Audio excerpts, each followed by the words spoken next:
Welcome to our last episode of Corner Edge Corner.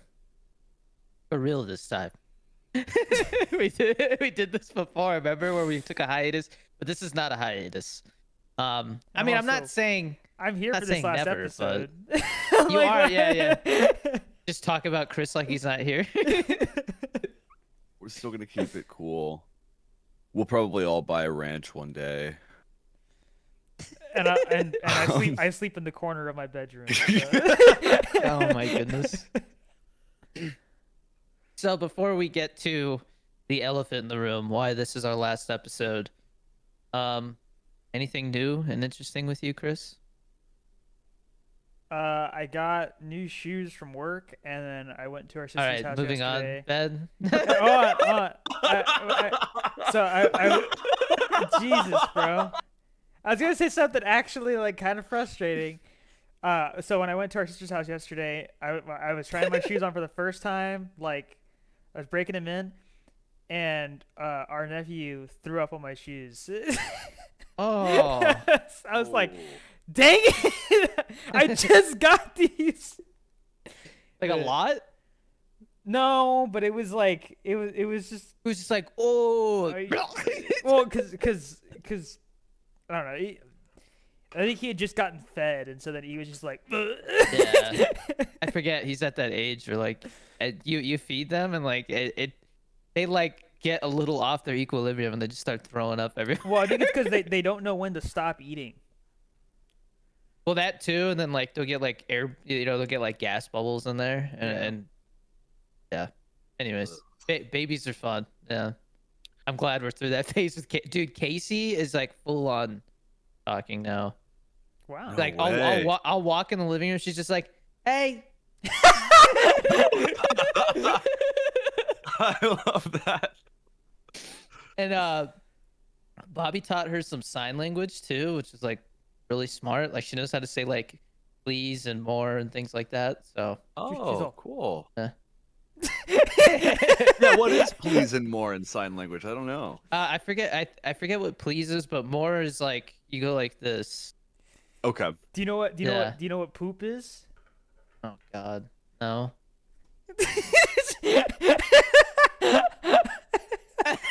Damn. And what's pee? I don't know. I don't know. What if I just like said something really bad? Bro just said a slur. Oh no. You have to say P out loud. You can't sign P. And what about you, Ben? Well, I got some stuff related to shoes too. I got some shoes shine kit from TikTok shop. Ben's buying stuff from TikTok shop now. Yeah, Dude, it'd be like that. I gotta tell you right now, 9 times out of 10, I like buy something from TikTok shop because I'm like, oh, that's cool. And then I look at Amazon, I'm like, damn it, I could have saved like $10. It's always really? cheaper. It's Fuck. like always cheaper on Amazon. They get you. I honestly should do that. And the problem is they always they always say like, oh, if you spend $6 more, you get free shipping. And I'm like, damn it, what else can I get? Need that free shipping. That's funny. No, my main thing is I don't know if I mentioned it last podcast, but I am making a video game. I'm actually making 2 video games now, and I'm starting to talk about the second one. And the second one I started is actually going to come out first. And it is a horror game. And I am going to be launching the Steam page quietly at the end of this month because one of the development members is going to be at a convention in San Antonio, Texas called San Japan. And he's going to hand out some cards to get some wish lists on there, but we're not going to have an announcement trailer done until like September or October, and that's when I'll really start talking about it. But it's very exciting, and I learned how to make a Steam page and do all that, the tax stuff, this past week, so that's been cool. Tax stuff, like you had to, like for the game, like if somebody buys a game, the taxes. You gotta like sign up and give them your whole like tax information on Steam. You gotta like sign a W-9, which is standard, but like you gotta like also do It's like this signing up ID. for Twitch. Yeah. right? I Like guess so. Yeah, it's a Twitch affiliate. similar process, and got to give them the whole company breakdown. But yeah, I excited to see where it all goes. I'm excited for the world to play it. Yeah, we'll be we'll be looking forward to wish listing that.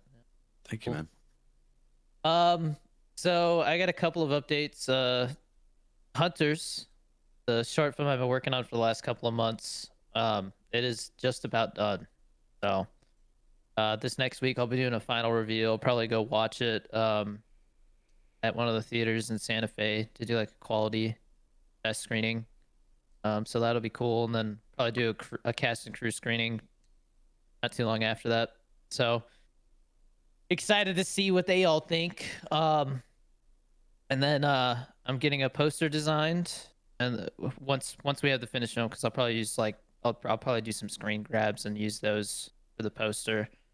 And then I'll cut together a little like 30-second teaser for festivals, and then start submitting.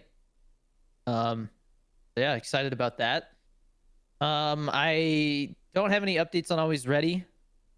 We're still in the process of getting talent attached. And yeah, there's not really much we can say about that because you're not supposed to talk about that stuff. But I did decide that if Always Ready takes, a lot longer to get made, in the meantime, just in case, so I'm not sitting here spinning my wheels, I am writing a really small feature that we're gonna do an Indiegogo campaign for, with like a $50,000 goal. And it is a spooky family drama. And it's fun. It's very M. Night Shyamalan in terms of like spookiness and stuff. So excited about that. I'm like 50 pages into the first draft on that. Been writing like a madman. So but it's been fun to write. I've been enjoying it. It's definitely got enough personal stuff in it to like, invest me as a writer. So yeah, I'm excited to hopefully be launching an Indiegogo campaign in January. Because I found out that if I did it this year, and then we don't like spend all the money making the film before tax season, then we have to pay taxes on that money. So definitely don't want to have to pay taxes on money and then lose some of it and not be able to use it for the actual film. So launching it probably like January 2nd, and then we're looking at filming probably in April.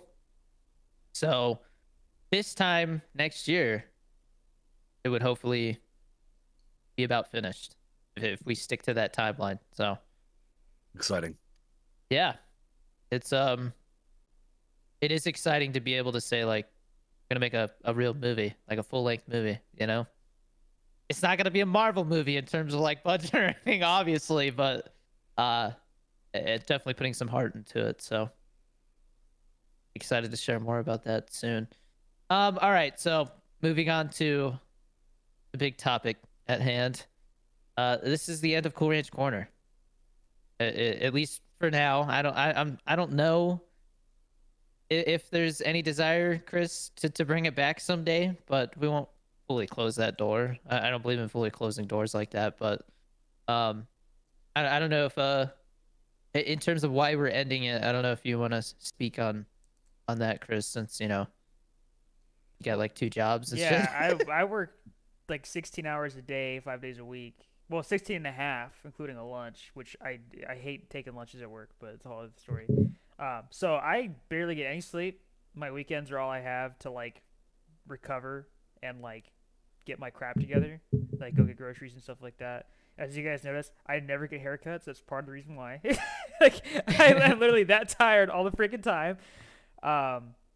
Especially with me moving here and being near family, it's a lot more difficult to like justify just sitting inside all day. Like I actually want to go and visit them, but in order to do that, I got to drive across town and go and see them, and I'm usually there for like at least a few hours, if not like half the day. And so my weekends are pretty much just gone, and with the podcast, that's kind of mean that my weekends are I don't really get any time to myself. So it's unfortunately the situation that I'm in right now, and I'll probably be in the situation for another year and a half.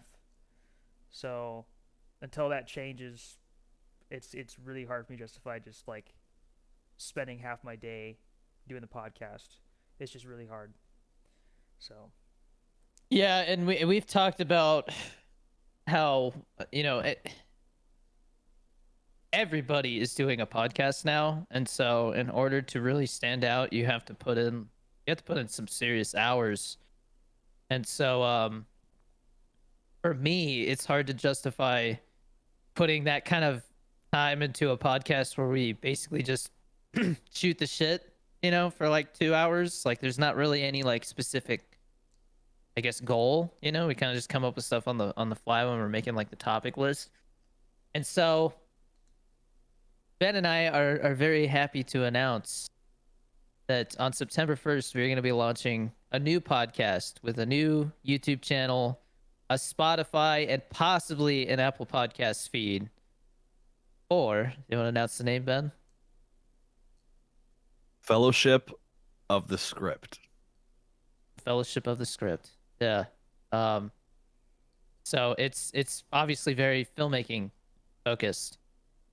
Ben and I are both writers. We're writing a secret project right now, and so I think we could have a lot of fun talking about movie news, just filmmaking in general, having some industry professional guests on, which I think it's hard to justify doing with a podcast that's not filmmaking focused. And so with this one, I think it like I can already think of probably like 5 guests off the top of my head that could come on. It could be really interesting to talk about filmmaking and writing and all the current state of the industry with them, But I don't know. It's like, hey, you want to come on Cool Ranch Corner and talk about Taco Bell with my brother and I? It's just like not the same, It's definitely going to be more, I don't want to say professional, but it's definitely going to be more like, structured, focused. They're also going to be a little bit more random in terms of release. Like Ben and I have talked, and it's like, okay, if some big thing happens in the industry, and it really shakes things up, it's like, okay, we'll do an emergency episode. And it's like, for 20-30 minutes, we're going to talk about this specific thing that happened and our thoughts about it, and then get it out there. So instead of like, 1 2.5 hour episode every 2 weeks, it's like maybe like 2 to 3 mini episodes within a 2-week span. Like we're just gonna like kind of sporadically put them out there. But because you'll have Spotify, all that stuff, you'll actually get like notified when like a new one drops. And I don't know how well YouTube's notification system has been working lately, but yeah, and there's also a lot of once again saturation with it because you have so many channels that you can be subscribed to. Yeah. And then with the separate channel, I do plan on getting some clips out there, just having fun with it in terms of it's filmmaking, and that's what I'm passionate about. Ben's also passionate about filmmaking, and so I think wearing that on our sleeve with the podcast is I don't know, I could just see that going a lot farther. So yeah, we're excited. We're already working on stuff like podcast logo and a new layout in terms of like an overlay for the and like I said, September 1st we'll probably launch episode 0, or we'll introduce it, and kind of it'll be a short one, but it'll just kind of like set the tone for like what the podcast is. And I will be rebranding the Discord and the Patreon to reflect that, so they're going to change to the Fellowship of the Script. The tiers may change a little bit in terms of what the benefits are. Like instead of doing like gaming sessions, I want to do like a film fellowship like once a month, where anybody else who's a filmmaker in the Patreon or the Discord, well, the Patreon specifically, obviously, because it's going to be like a benefit, but literally, like I don't know how often Ben will be able to join us for it, but I will set a date every month, and for like an hour I will just hop in a call and talk about filmmaking, and we'll talk about the projects we're working on. And I know that one of the best things for me when I was starting out was speaking to other people who were past the step that I was on, like maybe making my first short film, things like that, and they had some tips that they could pass along, you know, because I believe that filmmaking is one of those things where you're yes, everybody has their own processes and things like that, but I don't think anybody should be like gatekeeping information or anything like that because it's art, you know. At the end of the day, everybody has their own voice and they have their own stories they want to tell. And I think there's room for everybody's voice, you know. There's no reason for me to go like, "Oh, I'm not going to tell you how I did this," because then, you know, then you're going to go tell something better than me. It's like, I hope you do. I hope you, you know, go make that great project. And so it'll be a very nurturing environment. So I'm excited about that. And then we'll do like surprise little hangouts and maybe an occasional gaming session. If a game drops, it's like an excuse for me to try it. But I got to be honest with you, I've personally fell out of love with like mainstream gaming. I like indie games more now. So that's more where I like. I'll talk. The game that I've been playing lately is it's so goofy, but we'll talk about it later. But yeah, so there'll be like surprise hangouts, gaming sessions, less frequent, but it'll be open to all the patrons. And then there will be like a very rare occasional like Discord hangout that will kind of like show what it's like, you know, to have access to those benefits. And I know, you know, some people maybe they can't always afford to subscribe to the Patreon. So yeah, and all of this is going to be obviously like film schedule dictated. If I'm going to go film this first feature, then, you know, there might be like a little pause in episodes, but then when we come back, we're going to have a lot of cool stuff to talk about, you know? But yeah, Ben, do you have any things you want to share? Like your kind of thoughts on, you know, why you wanted to partner up and do this? Yeah, I agree about what you were saying with when you first started to learn filmmaking, how much of it was how much of it was driven by people who didn't want to gatekeep and like really give authentic advice and like stuff that was applicable to you with someone who was willing to put the work in and put themselves out there and, you know, loved it for the art. I think that's something that's really lacking in the industry and also just the world generally. And I will speak from something I had heard at this like a premiere I was just at on Thursday night that everyone is saying that we now are in a spec market, meaning a spec market being instead of things being more IP driven, like, you know, let's do Minecraft 2, the priority is what's our next weapons, what's our next, you know, barbarian or, you know, something original. And I think a lot of that is, yes, it's driven by the fact that we have good filmmakers like Zach Kreger and all that coming out and doing like good stuff originally. But fundamentally, the last 5 years since the pandemic, with like everyone becoming a TikToker, everybody making a YouTube channel, everybody making a podcast, is that we are beyond a spec market. I think we are a UGC driven market, meaning user generated content driven stuff. And so much of that is what made stories possible in the first place. Every IP is an original at its core. It didn't start from nothing.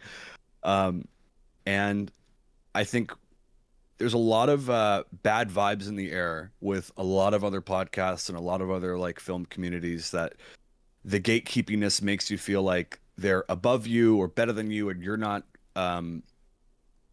allowed to sit at our lunch table type of energy. And on Wednesdays we wear pink, and I don't want to do any of that. I think fundamentally, like, what I love about Derek and Chris and just everything about the community thus far is it's very like real, and it's fucking fun as hell to talk about Taco Bell with your boys on the podcast. And like that's exactly what the energy is that we will bring to a film and career driven kind of podcast, and I'm excited to help with that. And yeah, review having it be something that's reviewing the listeners' work, helping each other grow as artists, encouraging each other to be better, like is accountability partners from afar is the most valuable thing. That's what Derek is for me, and vice versa. Like, accountability is everything in this, especially when it's you versus the keyboard behind a screen alone in a room. Like, that is, you've got to have accountability partners. And if you can't do that for yourself, friends and, people you look up to are the next best thing. So anyway, that's why I'm excited about it.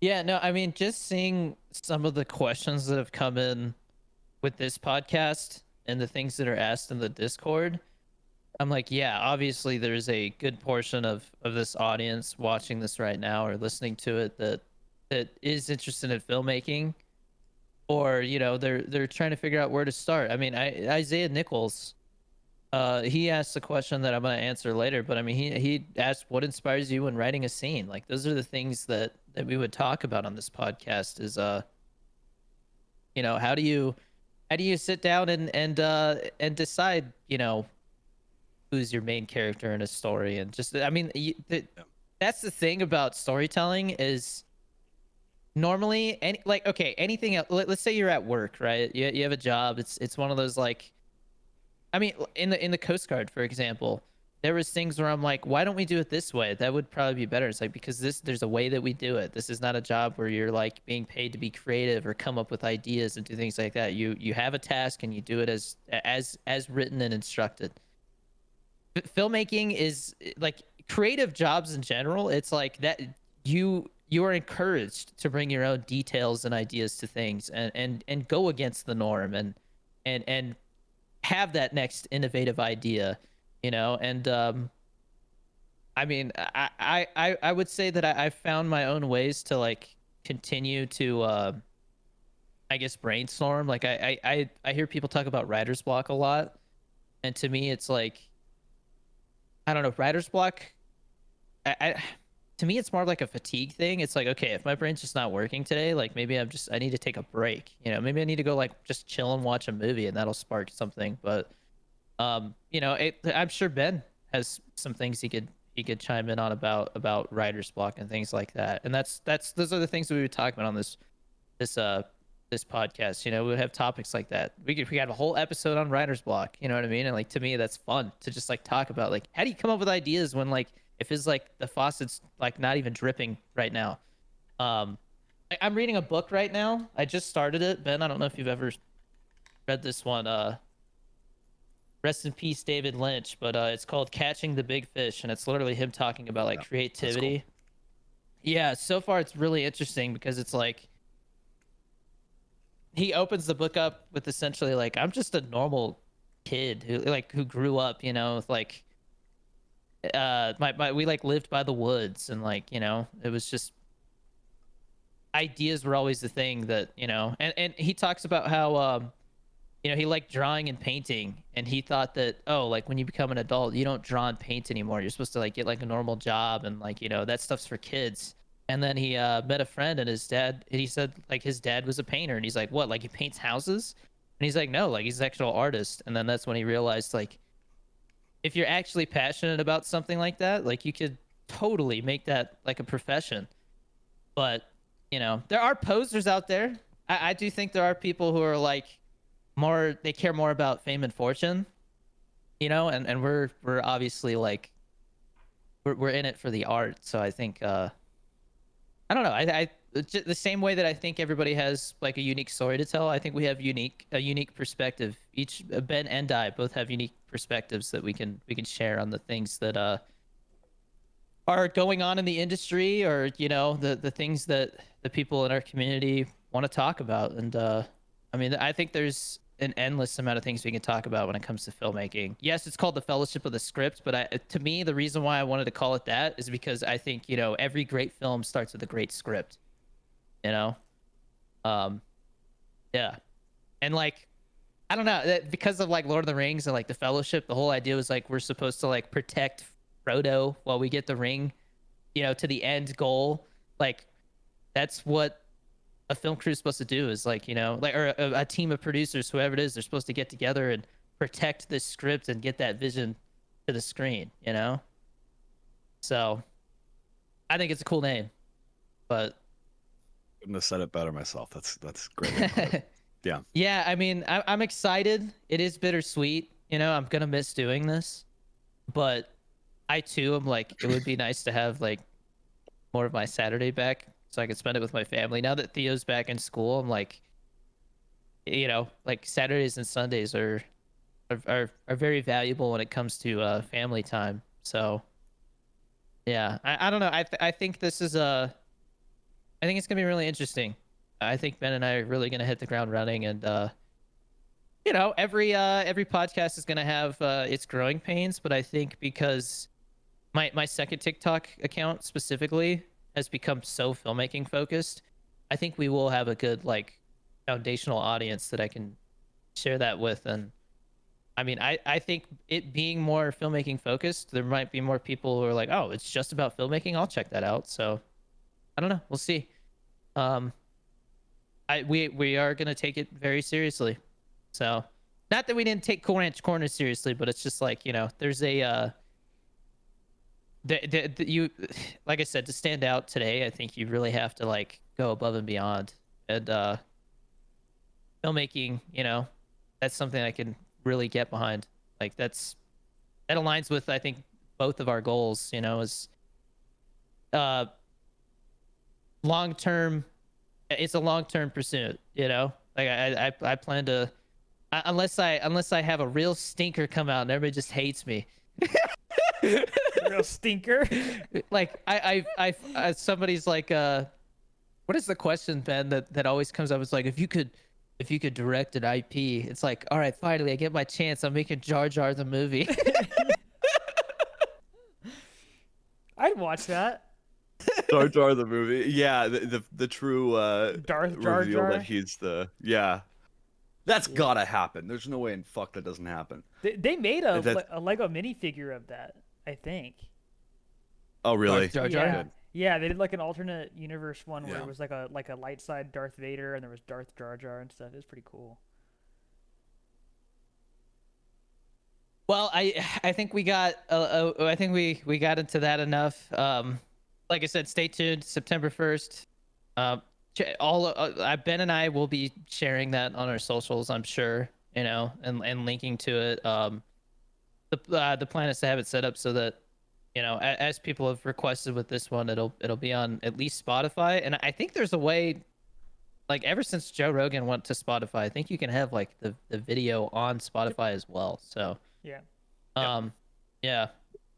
And I was supposed to get like fiber internet, so it'd be really fast to upload.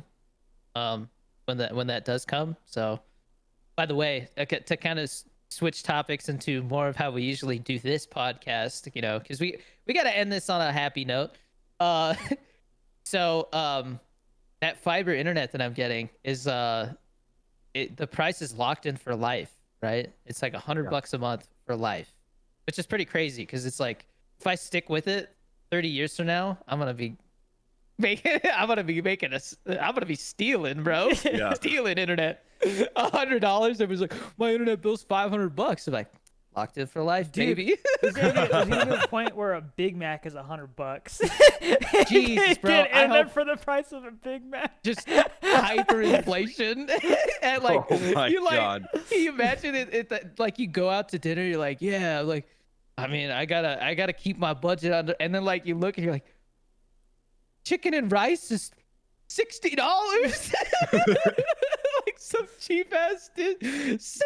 Yeah, but it was 55 yesterday. Yeah, you also have to remember. Oh, I get what you're saying, but Yeah, hyperinflation. $60 will be like nothing in the future. You know, when people are actually getting paid $60 like every 20 minutes or something like that. Yeah, well, I mean, luckily, like, VA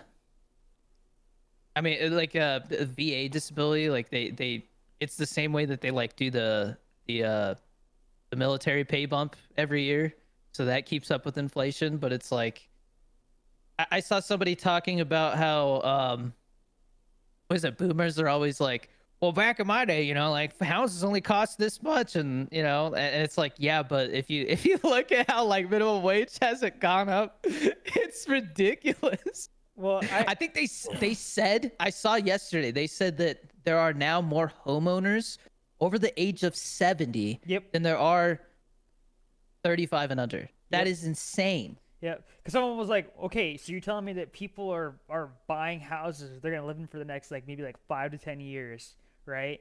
And they're basically stealing them from people who are just trying to start a family. Like, are you serious? That sucks. Yeah, I mean that's the whole thing. Like, I think they need to like make it where corporations aren't allowed to buy up homes and properties like that anymore, because that's just like fucked up, you know. But Yeah. I don't know. And like I don't know. I'm really happy with how it worked out with this house, but I'm thinking like if this house hadn't come, like if it hadn't worked out the way it did, like what would have happened, you know? Like would we be in a completely different side of town? Like I don't know. It's crazy how things work out, but before we do like a quick ad break, Baja Midnight dropped. Did you try it? Did you try it? I I did. didn't try Yeah. it. I didn't, we got Taco Bell yesterday, and I was really tempted, but I was like, I don't want to get a freaking large and have it suck.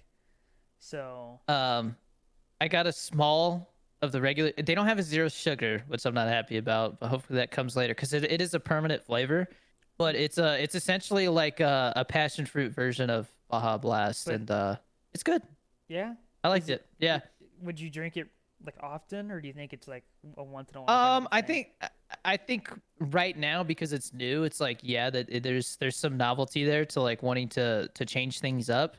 But I think you know once like the initial charm wears off of it being new, I could see myself getting it every once in a while. I think regular Baja Blast is just so like.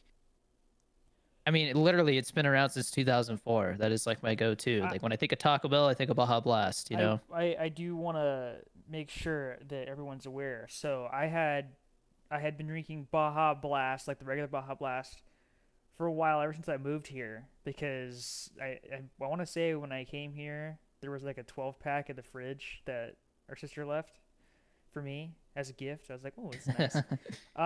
And so I Baja just stuck Blast. to that for a while, and then I went back to zero sugar about like 2-3 weeks ago or something like that. Yeah, it's like night and day, dude. It's very different. For me, it tastes way different. And not that that's bad. It's just more so like I can see why someone wouldn't want to stick with the zero sugar because it does have a different flavor. And so if you like the flavor of regular Baja Blast, it's really hard to replicate that. I have a photo shoot on Monday, and it's a secret project, so I can't say what it's about. But whenever I have at least now, the last couple times I've had like headshots or a photo shoot, I've done like kind of like a modified fast, so I like look my best, like you know, skin's not all puffy and stuff like that. And right before, like literally like 15 minutes before the photo shoot, you're supposed to like have some sugar because it just like kind of like shrink wraps you, right?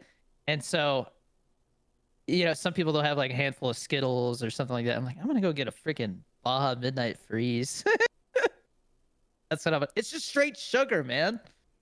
But it's good. Well, I recommend the Freeze. The I- Freeze is good. Ooh, interesting. I've been Yeah. wanting to get Dutch Bros more often, but the problem is that like that drive-through is always packed, and they're dude. You know what pisses me off? I'm one of those guys who is super cheap when it comes to like getting food from anywhere, and one of the ways that I try and save money, or at least like min max, is I won't get ice in my drinks because if I'm really worried about it being cold, I can just go put it in the fridge for a little bit. But usually the drink comes out relatively cold. Okay. I get So- light ice. Well, if I go to Dutch Bros, I'll ask for no ice. But I started using the app, and that's not an option. Light ice is an option, but no ice is not an option. And I was like, "You're telling me That's I gotta pretty go dumb. in person and then be like, yo, I want no ice. Like purposely order it in the drive-thru instead of using the app to get it there quicker, just because the app doesn't have an option for no ice." Yeah, I mean, I mostly drink G Fuel, obviously, but whenever I like do drink coffee, I got this fancy ass Ninja coffee maker now that has like an espresso pod thing too, and it has like a frother and all. It's fancy, but I haven't been to Dutch Bros in a while. You drink Dutch Bros at all, Ben? Dutch You're Bros, more of a no. More of a Starbucks guy, right? Yeah. They have Dutch Bros, I, right? I Yeah, they definitely do. We have it all over the place here in Albuquerque. I swear there's like just as many Dutch Bros, if not more, than Starbucks. It's kind of crazy. I don't know if we have Dutch Bros actually. I mean, there's like You have Einstein to. Bros. I But swear, it came from like the Pacific Northwest. really? I Okay. think so. I don't know. Because the thing is, it has kind of like a, I don't want to say surfer vibe, but like it's more like, I guess, relaxed. It's not as like sophisticated as, which I know sounds ridiculous, but Starbucks has. Hey, bro, that's some Dutch. Well, I mean, honestly though, that's kind of what they're going for, is just like a relaxed kind of. Hey, bro, you ever snorted crushed coffee beans before? Well, I only go there for their tea. Try before you deny, bro. Tea? You get their tea? Yeah, Oh, yeah. yeah. I mean, I that's know why. you're like a That's, teenage girl. all right, I'll just leave now. No, they have a protein latte. If I ever am like in the situation where it's like, yeah, sure, I'll get some Dutch Bros. I get a protein latte. It's pretty good. Well, But- I used to go to a boba place a lot when we were still living in Yuma. God, do you like boba, Ben? I am hit and miss on it. I hate it. Yeah, Well- the texture is weird for me. Like the Have you? Okay, this is gonna be overballs, really. I don't like It's gonna be that. really gross to describe, but have you ever had like, you have like a big booger in your nose and you like inhale and then it goes down your throat? That ever happened to you? No. Like, and then all of a sudden you feel like a booger going. That's what boba is to me. Well, Like so, it feels like a big booger going on your throat. Okay, I I've don't like never it. had that happen once in Yeah, my you're just life. weird. I don't know. but Well, I guess I don't Do you know. not blow Guess your picking your nose? nose or something? I do, but like, I guess maybe it was like I don't know. I don't know. he's the just trying to circumstance. Maybe justify I was sick. it. Maybe I But- was sick when it happened. like a slime. Like mucus and ball. stuff, you know, Yes, like yeah, mucus, it's like a yes. it's like a mucus. Oh, I like, thought you were talking about booger. like a dry booger. I was like, ugh. Right. No. I don't think that's like no, but like that's It is it's exactly like a, like that. Okay, it's like a but mucusy I want booger, to and you're clear just my drinking name 'em. real quick, okay? They don't taste like anything because unless you get like a popping boba or something. I'm but- not. I'm Yeah. well. I usually get popping boba if I do get boba, but most of the time when I would go to the boba place, I wouldn't even get boba. I would just get straight Thai tea because it's freaking good. Okay, no ice, no boba, because I would just get this tea, and it was just nothing but this tea that I liked, right? Okay. And I so remember the first time I tried it, man. I was like, oh, yeah, okay, I'll try that. And it's like, and I'm like, well, because there aren't they like tapioca balls? Duke is so real. I think they're tapioca balls or something like that is what they are, and so they're supposed to be like kind of chewy or whatever. But the popping ones are decent because I used to get like one where it was strawberry. They had like a rainbow jelly that I would get, and that one like you kind of had to chew it. I don't know. I just wanted the tea because you can't really get Thai tea at most places. Thai tea is like this bright orange drink that's really freaking good.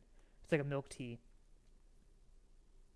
Yeah. yeah, well, just G Fuel and espresso for me, man. No, I've definitely like I took a big break from coffee when I first got out of the Coast Guard, and now I think I starting to get into it more again. So it's like, you know, sometimes I like having some coffee, but most of the time I think G Fuel, like the convenience of it is nice, you know, like it takes time. Like I if I have coffee at home, I like grind up the beans so they're like fresh, and like I have a hand grinder, like you're camping, and it takes forever, man. But I had when I was in the Coast Guard, I remember I had like this cheap, it looked like a pencil sharpener. It's like a little cheap bean grinder, and I swear it made the beans taste like plastic. So I'll just hand grind that shit. I feel like it tastes better, but Dude, that's how I feel about the freaking ice cube trays that you just put in your freezer. Whenever you get the Yeah, ice cubes out, it they tastes do. like plastic. you're definitely getting microplastic in your ice. Well, because 100%. dude, I remember we went to Legoland, or maybe it was a Lego store or something like that when I was like maybe 10 or something like that, right? And they had this little ice cube like rubber thing that you would get, but they were in the shape of the minifigures, right? And I'm stoked because I'm super into Legos at the time, and I remember I put them in my drink and I was like, what is that? What is that taste? Like, what am I tasting right now? And I realized, yeah, like that silicone rubber mold, whatever it was, yeah, it was like leaching into the ice cubes. It just wasn't. I don't how do you prevent that? And who just lets that happen? Who's just like, yeah, this is okay. This tastes fine. Like you notice it, especially if you're drinking like water, you know. Dude, you know what's messed up? I saw a video the other day when I was scrolling on Instagram. Somebody showed that they tested glass, like a glass bottle of water, because everybody's like, oh, if you drink glass, less plastic. Almost the same amount as microplastics is like a normal water bottle. It has something to do with, like, I guess when they're actually like, I guess the water filtration system that they're using at these places where they bottle it, like the plastic's getting in there that way too. So there's really no way to avoid it. We're all just ingesting microplastics. What was that big article that came out where like they found microplastics in this guy's balls? Well, it's like, what the hell? But see, if you like distill water, it has to get rid of it, right? So like now, of course, it's very like energy intensive, right? But if you distill the water, then that would get rid of it. What they're saying is that like the lines they're using to like pour the water system has plastic, because if they did metal, then they have to treat it for rust. So they're using plastic to bottle the water. So there's no way to not get plastic in your water. Why don't they just use glass? Because glass breaks really easy. That too, but Wait, what'd you say, Genie? Isn't it more expensive though to do glass? Definitely. But you wouldn't have to treat for rust. And as long as it's like, because you could cover the glass Microglass. with like, yeah, okay. Yeah, but like you could cover the glass with something to protect it, right? And then just use glass. Like I know it sounds really stupid, but like just glass tubes. Yeah, I don't know. But there's an engineer out there that knows how to fix it and just needs to have the. You know how now I remember what it was. Theo Von and Joaquin Phoenix talked about it, because Theo Von had him on his podcast because he was promoting Eddington, and he offered Joaquin a bottle of water, and he's like, "Nah, I've been trying not to drink the plastic." And he's like, "Bro, I just saw this article the other day." They pull it up, and then Joaquin's like, "Well, shit, I guess I'll drink the plastic bottle of water then. It doesn't make a difference." Yeah, I think in the future, if I can, I'll try and distill water and put my own minerals in there or something like that, just so I don't have to deal with that. Sound like a doomsday prepper. Yeah. Dude, did you guys know any like doomsday preppers or anybody like that? Like growing up, when I worked at the movies, there was a guy who literally, he was like, "Yeah, dude, I boil my own water." Like, what the? He's like, "Gotta get the fluoride out, bro." A lot of the like doomsday prepper people that I met, especially like when I was still working in Tucson, there was a lot of people who were concerned about like race wars. Yeah, I don't know if we want to go there, but that's like the only thing I dealt with.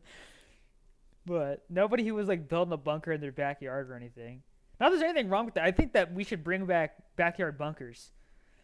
dude, you know what? I was thinking about that, and it's like, if we're at the point where you need a bunker to like survive, like the world is ending, do you even want to live anymore? Like, Right. things are so bad.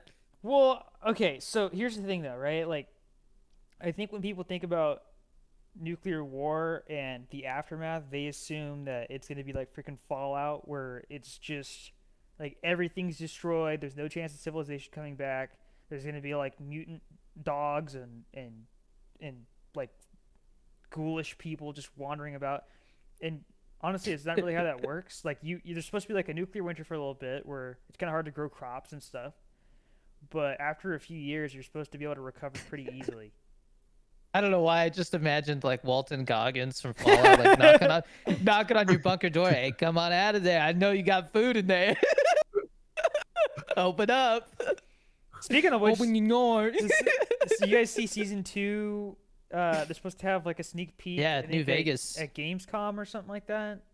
I Next saw the week? poster. It said New Vegas, so that's dope. Well, yeah, I think we've known for a while that it's going to take place in New Vegas, but I'm excited. I really hope it's good. I rewatched I rewatched the first season recently, and I mean, like the only thing that really stuck out to me was that one dude who they used AI to make him look younger, and I was like, it looks like crap. But other than that, like the show is really good, man. It really is.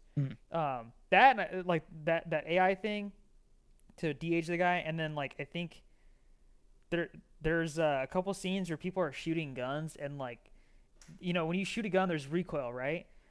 They were literally like. Oh, like I hate no that. recoil. No, dude, it's having been in the military, I'm really nitpicky about that. I hate when like either there's no recoil or they like overdo it, or they're like, Yeah. and it's like, come on, bro. It's more of like a kickback, you know? Yeah. Well, But- unless you're using like I think like revolvers do actually kick up a little bit, right? Yeah, but so pistols are definitely a little trickier because you usually shoot them like in movies. You usually see people shoot them like one-handed, and shooting a pistol one-handed will make it like go yeah. up. But it's more of like it's like a up and back. Like it's like a, it's not like a Yeah, they like a have straight up or a straight back they have when you're shooting one-handed. I think was it the Chiappa Rhino or something like that? I don't remember. There's a revolver where so usually with revolver they have the barrel in line with the top of the cylinder, I guess, right? And so that's what causes the recoil to go up a little bit, right? But the I think it's the Rhino. They have the barrel at the bottom of the cylinder, and so the recoil doesn't cause the gun to kick up at all. Yeah, that's like the Vector. Have you seen that where the recoil springs are made so that it actually like it directs the recoil downward? I didn't know that. You know that? Yeah, that's why they're so expensive. Well, I think the Vector is also expensive because you can swap out like the entire is the lower where you can, It's like one of the coolest looking Yeah, freaking submachine guns I've ever seen. Yeah. you can easily swap out for like a different caliber of bullet. Like it's I really remember freaking using easy. that in PUBG. I like how you said PUBG and not freaking like Call of Duty. Eh. What do you Yeah, mean? I'm so. I'm like I've completely turned on first person shooters this year. If I'm being honest, we'll talk about the Battlefield 6 beta. Don't worry. I don't want to talk about that, man. I'm so pissed off of that game. Let's get into our ad break. So obviously join our Patreon again. That's being revamped. I'll probably start changing stuff here soon. Just kind of slowly as we build up to that official launch. There is also a bunch of new G Fuel flavors that just went up for pre-order. So don't forget to use G Fuel code DannyD for 20% off. It feels like G Fuel is about to make a big comeback, I think. Like it seems like they're finally getting settled in with like the new logo, and it feels like when you go look at the actual like G Fuel website now, like you're seeing more and more of the tubs have the new logo, and the new website's great, by the way. It's really fast. They have a quiz on there that will actually help you pick a flavor. So if you guys are unsure of what G Fuel flavor to try, that will give you some options tailored to you. Because people ask me all the time, what's the best one to start with? And it's like, Subjective. I'm probably going to it's subjective, but I'm probably going to go with a safe choice like hype sauce or something. You know, who doesn't like lemonade? If you don't like lemonade, I don't trust you. But a fresh squeezed lemonade is so good. You like lemonade, Ben? You fucking just leave.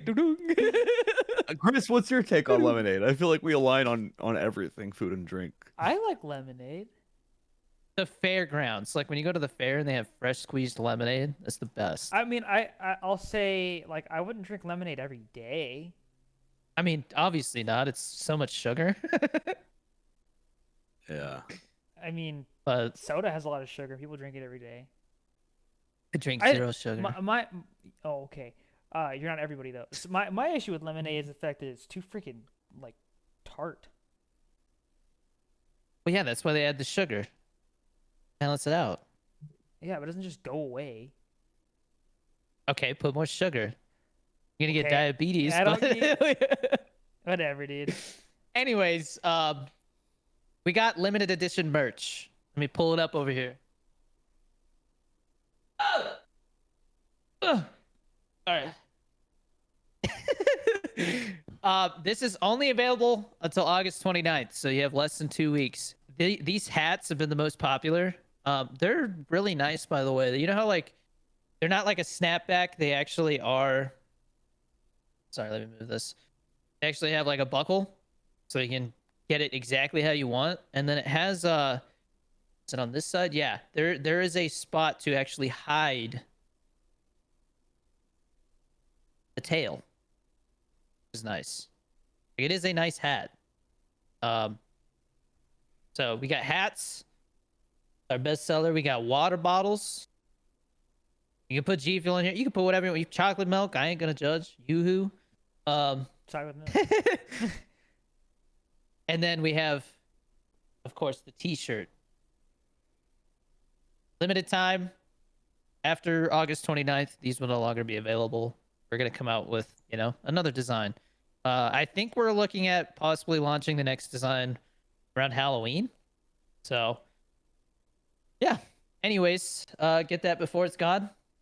It's really high quality stuff. I went through extensive testing to make sure that whoever did the merch, you know, it wasn't going to be one of those situations where you buy a shirt and then, you know, you wash it 2 times and it's all gone, like faded and all that shit. Yeah, I hate I have that. a lot of faded shirts now.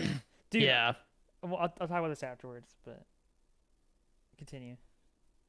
Join our Discord. Oh, far away. Join the Discord. Again, that will also be going through some changes, but we just hit 200 members on there. Dang, So- really? Yeah. Yeah. Let's go. And that is where I'm going to be sharing filmmaking updates first before anywhere. Like any details on the Indiegogo. Like, for example, I'm looking into having like a co-producer and a co-executive producer perk where you actually can get like a percentage of what the film makes for investing, you know, into it. So, and you get a credit. It's like, I don't know. I've seen a lot of Indiegogo, or sorry, a lot of crowdfunding campaigns where you get a producer credit, but it's like, you're putting that much money in, like I think you should get something in return, you know. And it's those spots are gonna be very limited. We're talking like maybe 5 spots per co-producer and like 2 spots for co-executive, you know. So sorry, I don't know why I'm getting into the Indiegogo stuff, but I have a plan. I'm working on it. And if you want to be first to hear about it, join our Discord. That's also, you know, where we just hang out and shoot the shit. I'm always kind of like hopping into seeing what the conversation's about. Sometimes people are arguing about dumb shit, and I come in and have to be bad and be You like, say "Shut the hell sometimes, up." Evan, all the time, bro. Well, it's funny because somebody we have like we have emojis, right? We have that we've added, yeah, the emotes, and we have one that is Ronald McDonald just saying like shut the fuck up, chat, but he's just like and so it's always that, and then there's one where I'm flipping you off, like, so Yeah. a lot of that gets tossed around. But there was one guy who kept coming, he's like, hey, what's up? And then like nobody answers right away, and he's like, man, it's dead in here, and everybody's like, shut the fuck up. Doesn't shut up. But as part of being a Patreon member, you get access to giveaways, and there is it's not always going to be Blu-rays and stuff, because you know I have a limited amount of those to give away. But if you're subscribed at just $1, like the lowest tier, you get access to a monthly surprise giveaway on Discord, and this month it is a copy of the critically acclaimed Jurassic World Dominion. What are you giggling about over there? Because there's a lot of people who don't like this movie. Wait, is but I thought it was fun. that the one with the Stegosaurus? It's like, ooh. No. That was a Fallen Kingdom. This is the one that brings back like the original cast. See, Okay. they're in it too. Was it Jeff Goldblum? So you know, yeah, Jeff Goldblum's like, we are back. So, that is going to Nikki Pantazis. Congratulations, Ooh. Nikki. That's sent out here early next week. And then we have, I try to actually like pick tubs and flavors that like fit like the time of the year. And so these are kind of like end of summer Snow cone vibes for here. sure, yeah. Yeah. So we have for the US only giveaway, Snow Cone, and this is like the anime edition, which looks cool. I like it. That is going to Super Dude 01. Congratulations, Super Dude. Snow Cone is such a timely flavor. It's like a bomb pop. And then one of my favorites. Hope you like coconut, Tommy Slays. You won Miami Nights. It is Classic. strawberry pineapple coconut. Love Miami Nights. Yeah, the artwork for Miami Nights is always cool too. I don't necessarily love Miami Nights, but I love Miami Nights, the flavor. Hey, You've been to dude. Miami? You got some cleavage Yes. on there, man. I don't know Miami. So those are our giveaways. Congratulations. I'll be reaching out within 24 hours of the podcast dropping on YouTube so that we can make sure we get the right info and get that sent out. On to our other benefit of being a Patreon member. You can ask questions. And I think that's going to be really fun when it's like, you know, a filmmaking podcast and it's all filmmaking related stuff. Which most of the time it is anyways with these, I feel like. Yeah, But somebody asking us to rank the Kingsman movies. yeah. We're like, bro, we've done that like 3 times. What is your obsession with the Kingsman movies? First up, we got Tommy Slays. He says, what music have you been finding yourself listening to lately? Ooh. Who wants to go first?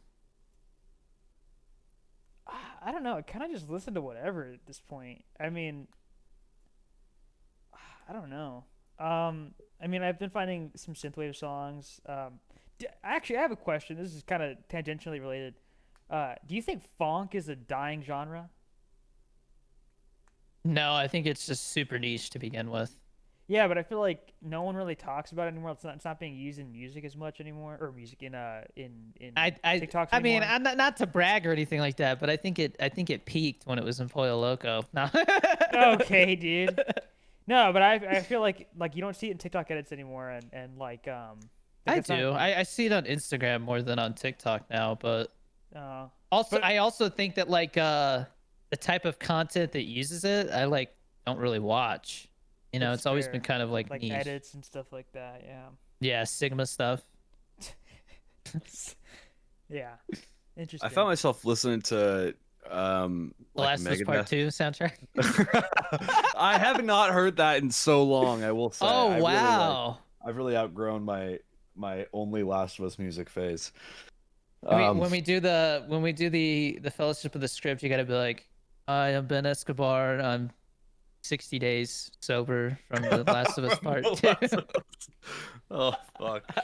Yeah.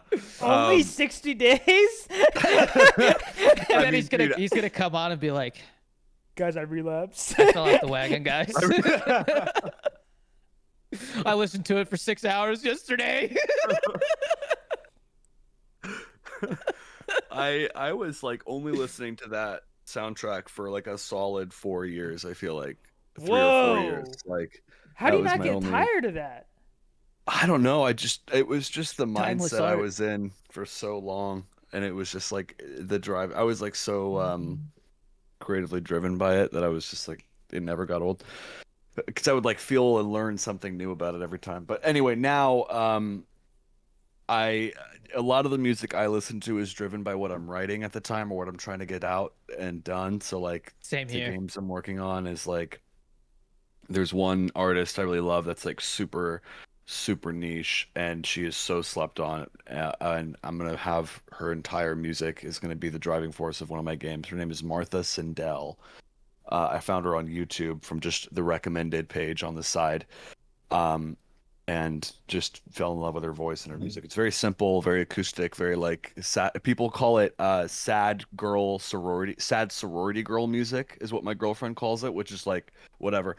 I love it. But then the other day, Megadeth announced that they are doing their final album and final farewell tour, and then they are retiring after this one. Wow. So I found myself listening to them again. And Who's left? Just Metallica? Because who is it? Yeah. God damn it! What is the Slayer? Slayer retired. Who else? Ozzy? No, it's one of the big four. Iron Anthrax. Maiden. Oh, Sorry, no, I guess they're not the core four, but they're one of the big ones. You know, like they retired. Metallica's like the only one left then. If I think Maiden might be done. I'm not sure. I haven't heard like Megadeth. a. I don't I don't think. know. I was never a big Megadeth guy, Oh, really? but Yeah, yeah. it's interesting. I was listening to that and I was like, damn, I really love this. Like throwback to high school, whatever. Whenever Metallica releases like a new remastered album, they just did Load remastered. I get down with that. It's good. Bleeding Me. I never heard that song before. I somehow like Bleeding Me is like one of their most famous songs, and I just like heard it for the first time recently on the remastered album, and I was like, I think Metallica needs to Incredible. retire, man. Well, I is hope everyone not. pissed off at them for the LimeWire stuff when they were like, Yeah, no, they totally like shook up the industry for good and bad. Because I feel like the LimeWire situation is partly what sped up. Like, oh, then if people are gonna be streaming it, then we should, you know, like just have like a place where people can actually stream it, like Spotify and yada yada. You know, like that's where it led to eventually. But, yeah, I don't know. That's I'm sure somebody someday is gonna make a movie about Metallica, and that's gonna be a big part of it. I'm sure. But oh yeah, the um, biopic of Metallica will be crazy. load. I was thinking Yeah. like, Call it that. I was thinking Loaded Diaper. Loaded Oh, Diaper. right. Loaded Diaper. We need a Loaded Diaper biopic. That'd be incredible. Dude, speaking of that the guy who plays Roderick, he was in that War War of the Worlds movie, yeah. which I watched, by the way. Do you In recommend it? Fool? Yeah. It's Oh so my bad. god. Dude, like Ice Cube's like his son, like the whole movie they're like, oh, there's some hacker group that's like, you know, exposing things, and it's his son, of course, you know. And so when he finds out it's his son, he's like he's like, are you kidding me? How could you, man? Yeah. Oh, you sent me that meme or something of like, what was it when? Fuck me, I was laughing so hard at that. The Santa thing. I think it was that. Yeah. Yeah. When you hear that, oh, I don't want to spoil Santa. Well, What? whatever. It was like Yeah. when you're 9 and you find out it's your parents, and he's like, really? How could you, man? Yeah. That was so good. That was so good. I had a whole conversation with my girlfriend about that. I was like, man, that was me and like God too. Dude, it is so funny though. Like people will die. Like he's like watching somebody stream to him. The movie makes no sense. Like the whole thing makes no sense.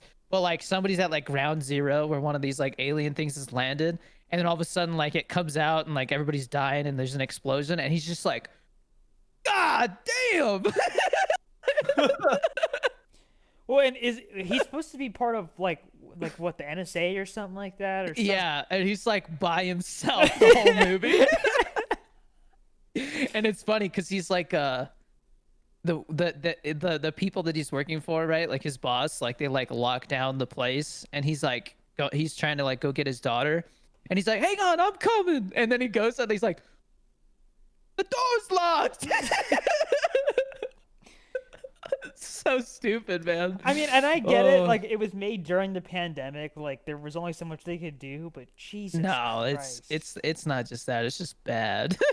It's a bad script. Yeah. The But the logic is just it's so bad. But hey, it was like number 2 on Amazon Prime for like a solid 2 weeks. So just because people wanted to watch it and see for how the bad it was. memes, See, but Yeah. so did you have to pay for it, or it was free No. with Prime?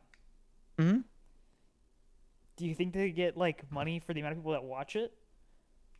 I think so. I I mean, feel like- usually like they like buy the rights, right, Ben, to stream it like a Yeah, certain amount like of time. he must have like, I don't know if like Amazon Prime like paid for that whole thing like from the for the development. You know what I mean? Or maybe it was just distribution. It must have But had something to do with the funding with all the Amazon Prime product placement. Oh, seriously? Yeah, like 3 yeah, times during the movie, he tells his boss, he's like, this ain't right. We don't need to be spying on people's Amazon cards. It's like, why so specific? yeah. Amazon cards? I think I don't want to like speak on something I don't know, but I do know from like the Screen Life process. Like, so it was a first time director that was a VFX supervisor, and this was like, you know, heavy VFX thing. He's always wanted to direct, and this is his first directing thing. Obviously, he had a Screen Life movie idea, or maybe it was just a War of the Worlds take. Amazon must have had that. And then the producer Timur Bekmetov, who's like the Screen Life guy, was like, and everyone who wants to do Screen Life, like he's the one-stop shop for it because he's a huge believer in that. And he's also done like Searching and Missing, like the really good ones too. So you know, there's War of the Worlds is public domain. So Oh, is it really? Well, yeah, 'cause anybody can use it. It's been a thing. Isn't that like H.G. Wells or something like that? Yeah, dude, it's a really good book, by the way. It's a short read. I didn't know that. Oh, that's cool. It's actually like way scarier too, because it's like the 1800s. So when these aliens show up, they're using like freaking bolt action rifles and cannons to try and fight them, and it's like it's not working at all. Oh, that's wild. Why don't they just? Yeah. Wow, they need to make a movie that's set during that time period then. I remember when I was a kid, and what the Tom Cruise one came out. Like there was a really low budget one that came out. It's like 3.5 hours, and it's like spot on with the book, and it's so like low budget and bad in that sense. But story wise, I was like, I watched it a bunch of times because I was totally into it. I love War of the Worlds. Like honestly, like the story itself. I don't know. I think it's been done too many times. Like I don't know if I would ever want to touch it, but it's like I don't know. I think it's such a cool take on like an alien invasion. Yeah, but that you know? explains Yeah. why people are making like video games about it though. If it's Yeah, public domain, because it's that's public domain. Yeah, It's low hanging fruit. Yeah, that's really interesting. but that's the it's a double edged sword because it's been done to death now. You know, like I don't know if anybody. There's been like 4 or 5 different versions of it as a TV show. The Sci-Fi Channel did like War of the yeah. Worlds 1 and 2, and yeah, the original '50s one is actually pretty good.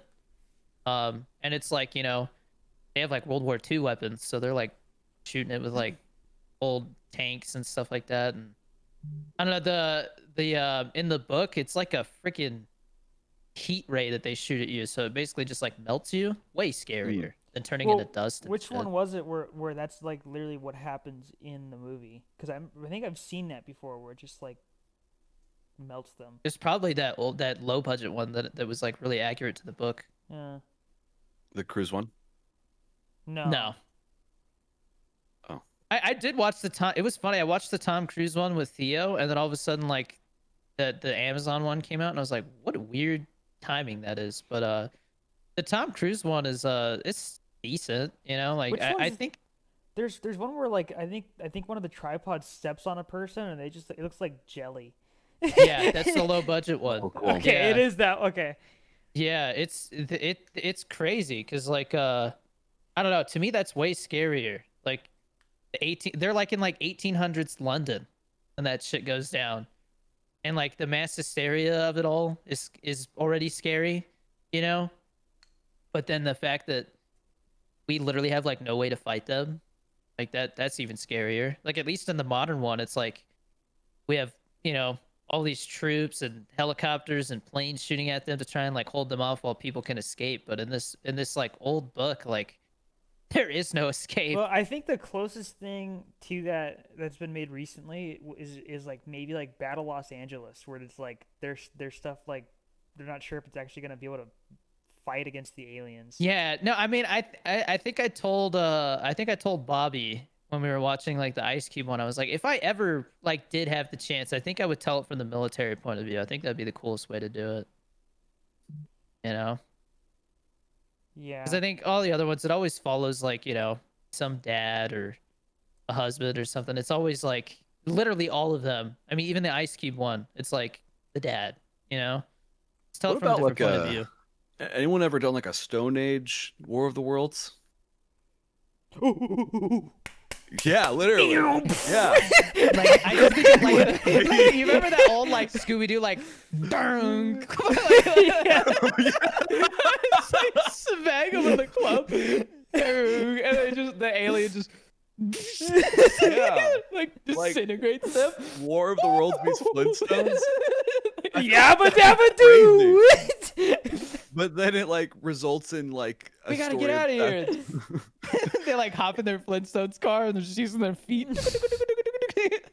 It'd be hilarious if it was like a survival story and then it just turns into answering like the world's biggest wonders. So like they actually befriend the aliens and then that's how the Great Pyramids were made. And then that's how we learned English. And then they went away and then that's the story of humanity. Jesus, Never mind. bro. I'm gonna keep that to myself. He's gonna use that later. Yeah. I do think the ending is a little underwhelming too, in general, where it's just like, and then they just stop, and it's like, what happened?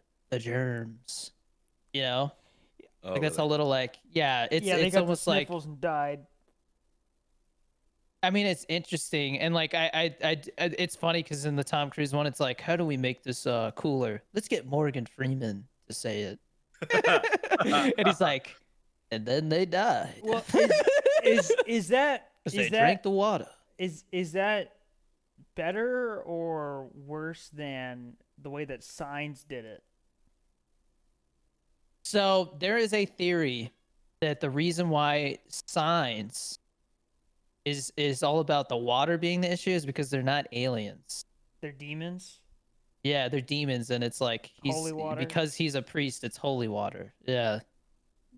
Yeah, but what's like? That's speculation, isn't it? I think M. Night Shyamalan has like purposely not confirmed or denied it. I think that's the whole point. You know? Did they just never explain it in the movie? I haven't seen Signs in like 10 years. At It's least. so good, man. I really like Signs. I think it's a really good movie, and like, but it's literally one of the scariest PG-13 movies I've ever seen. Hands down. See, that's really how you would need to do like something scary for aliens, is like kind of like a found footage sort of thing where like that scene where it's on the news. The birthday party, yeah. Yeah. Oh, like, yeah. Yeah, like that. That's a lot scarier, I think, when you don't really get to see it. And they always say It's that. such a and see, this is the kind of things we would probably talk about on the filmmaking podcast. Is like there's such an interesting balance of tone there, where it's like funny but also like shocking, right? Yeah. It's like it's funny. Joaquin Phoenix is like in the closet and he's like, "Move, children, vamonos." Yeah. Yeah. And then when it That's actually true, happens, it's like, holy shit! What the hell? A freaking alien just like that's scary. Yeah, bro. and in broad daylight as well. Yeah, and it's like just the whole vibe of it is like these things are hostile for sure. Wait, you know, yeah. like menacing, dude. Hey, huge plot twist for War of the World, or not plot twist, plot hole for War of the Worlds. So if our germs kill the aliens, why don't their germs kill us? I mean, it's not like they showed up and were like, "Let's spray everybody with germs." It was like they're in their freaking tripod things. Yeah, you know? but like, I mean, it's not like we're like, let's go get some Kleenex, or not Kleenex, Clorox wipes and just wipe down our freaking tripods and make sure that there's no germs on them. Like, Yeah, no, I mean, well, that's the thing is the tripods were like buried underground. And it depends on what version. In the original, they come down in meteors, and they come out with their tripods, like they assemble them and come out, right? But in the Tom Cruise one, it's like they were buried here thousands of years ago, like they planned it. So, but the whole idea is, they breathed the air, they started eating our food and drinking our water out of curiosity, and then one of them gets sick and then spreads it to the other, and then all of a sudden all of them have it. I still think Cloverfield is one of the best ways to do aliens, because it's there's a whole Cloverfield is interesting because they like purposely. I like when movies keep it a mystery. Yeah. Where you don't really know where it came from. There's theories. Like some people think it's like some sea creature that's been here for a long time and it got woken up or something. Yeah. by a satellite Yeah. crashing into the ocean. People think that the satellite that was Yeah, crashing was actually Cloverfield had one of the coolest like viral marketing campaigns, Yep. I think. Yeah. But anyways, we've got some other questions here. Funny enough, what's your favorite Steven Spielberg movie? I think I have to go Jaws, man. I think Jaws is just a perfect film. And then like I don't know, it changed the film forever. Like it literally was the first blockbuster. So, I mean, and it's actually a blockbuster with like a good story. you know? I don't even know off the top of my head. Well, he made Schindler's He's made List? a lot. Yeah, he's I didn't got know a that. lot of good movies. Dude, Schindler's List is so sad. Such a sad movie. Catch I Me have If You not seen Can. that. I mean it's That is Voldemort in it. yeah, no, it's definitely a must watch. Just because in terms of like how it's executed is just, and the fact that he was like, while he was in post production on Jurassic Park, he's also making like this rated R, depressing historical movie at the same time, and they're Yeah. like Oh, complete wow. opposites, And then like he turns around and like both of them are like, one is like a huge box office success and also like critically acclaimed, and then one is like winning Oscars and shit, and like it's pretty Pretty impressive. incredible. That's pretty much, I think most people consider that when he like peaked, Jurassic Park and I mean, so Schindler's List. so for context, he did Indiana Jones, he did Jurassic Park, he did Hook. I didn't know he did Hook. See, the thing is though, is he did The Lost World, and I don't like that movie. You know what I mean? Like the second Jurassic Park. I all I remember is like the T-Rex I mean, he like did, going he did the loose in original, San Diego though. at the end. Yeah, but I don't know. There's a similar thing with Jaws where it was like just they caught lightning in a bottle, where it was like, they adapt a book but they make it better. Okay, how about this? The Terminal.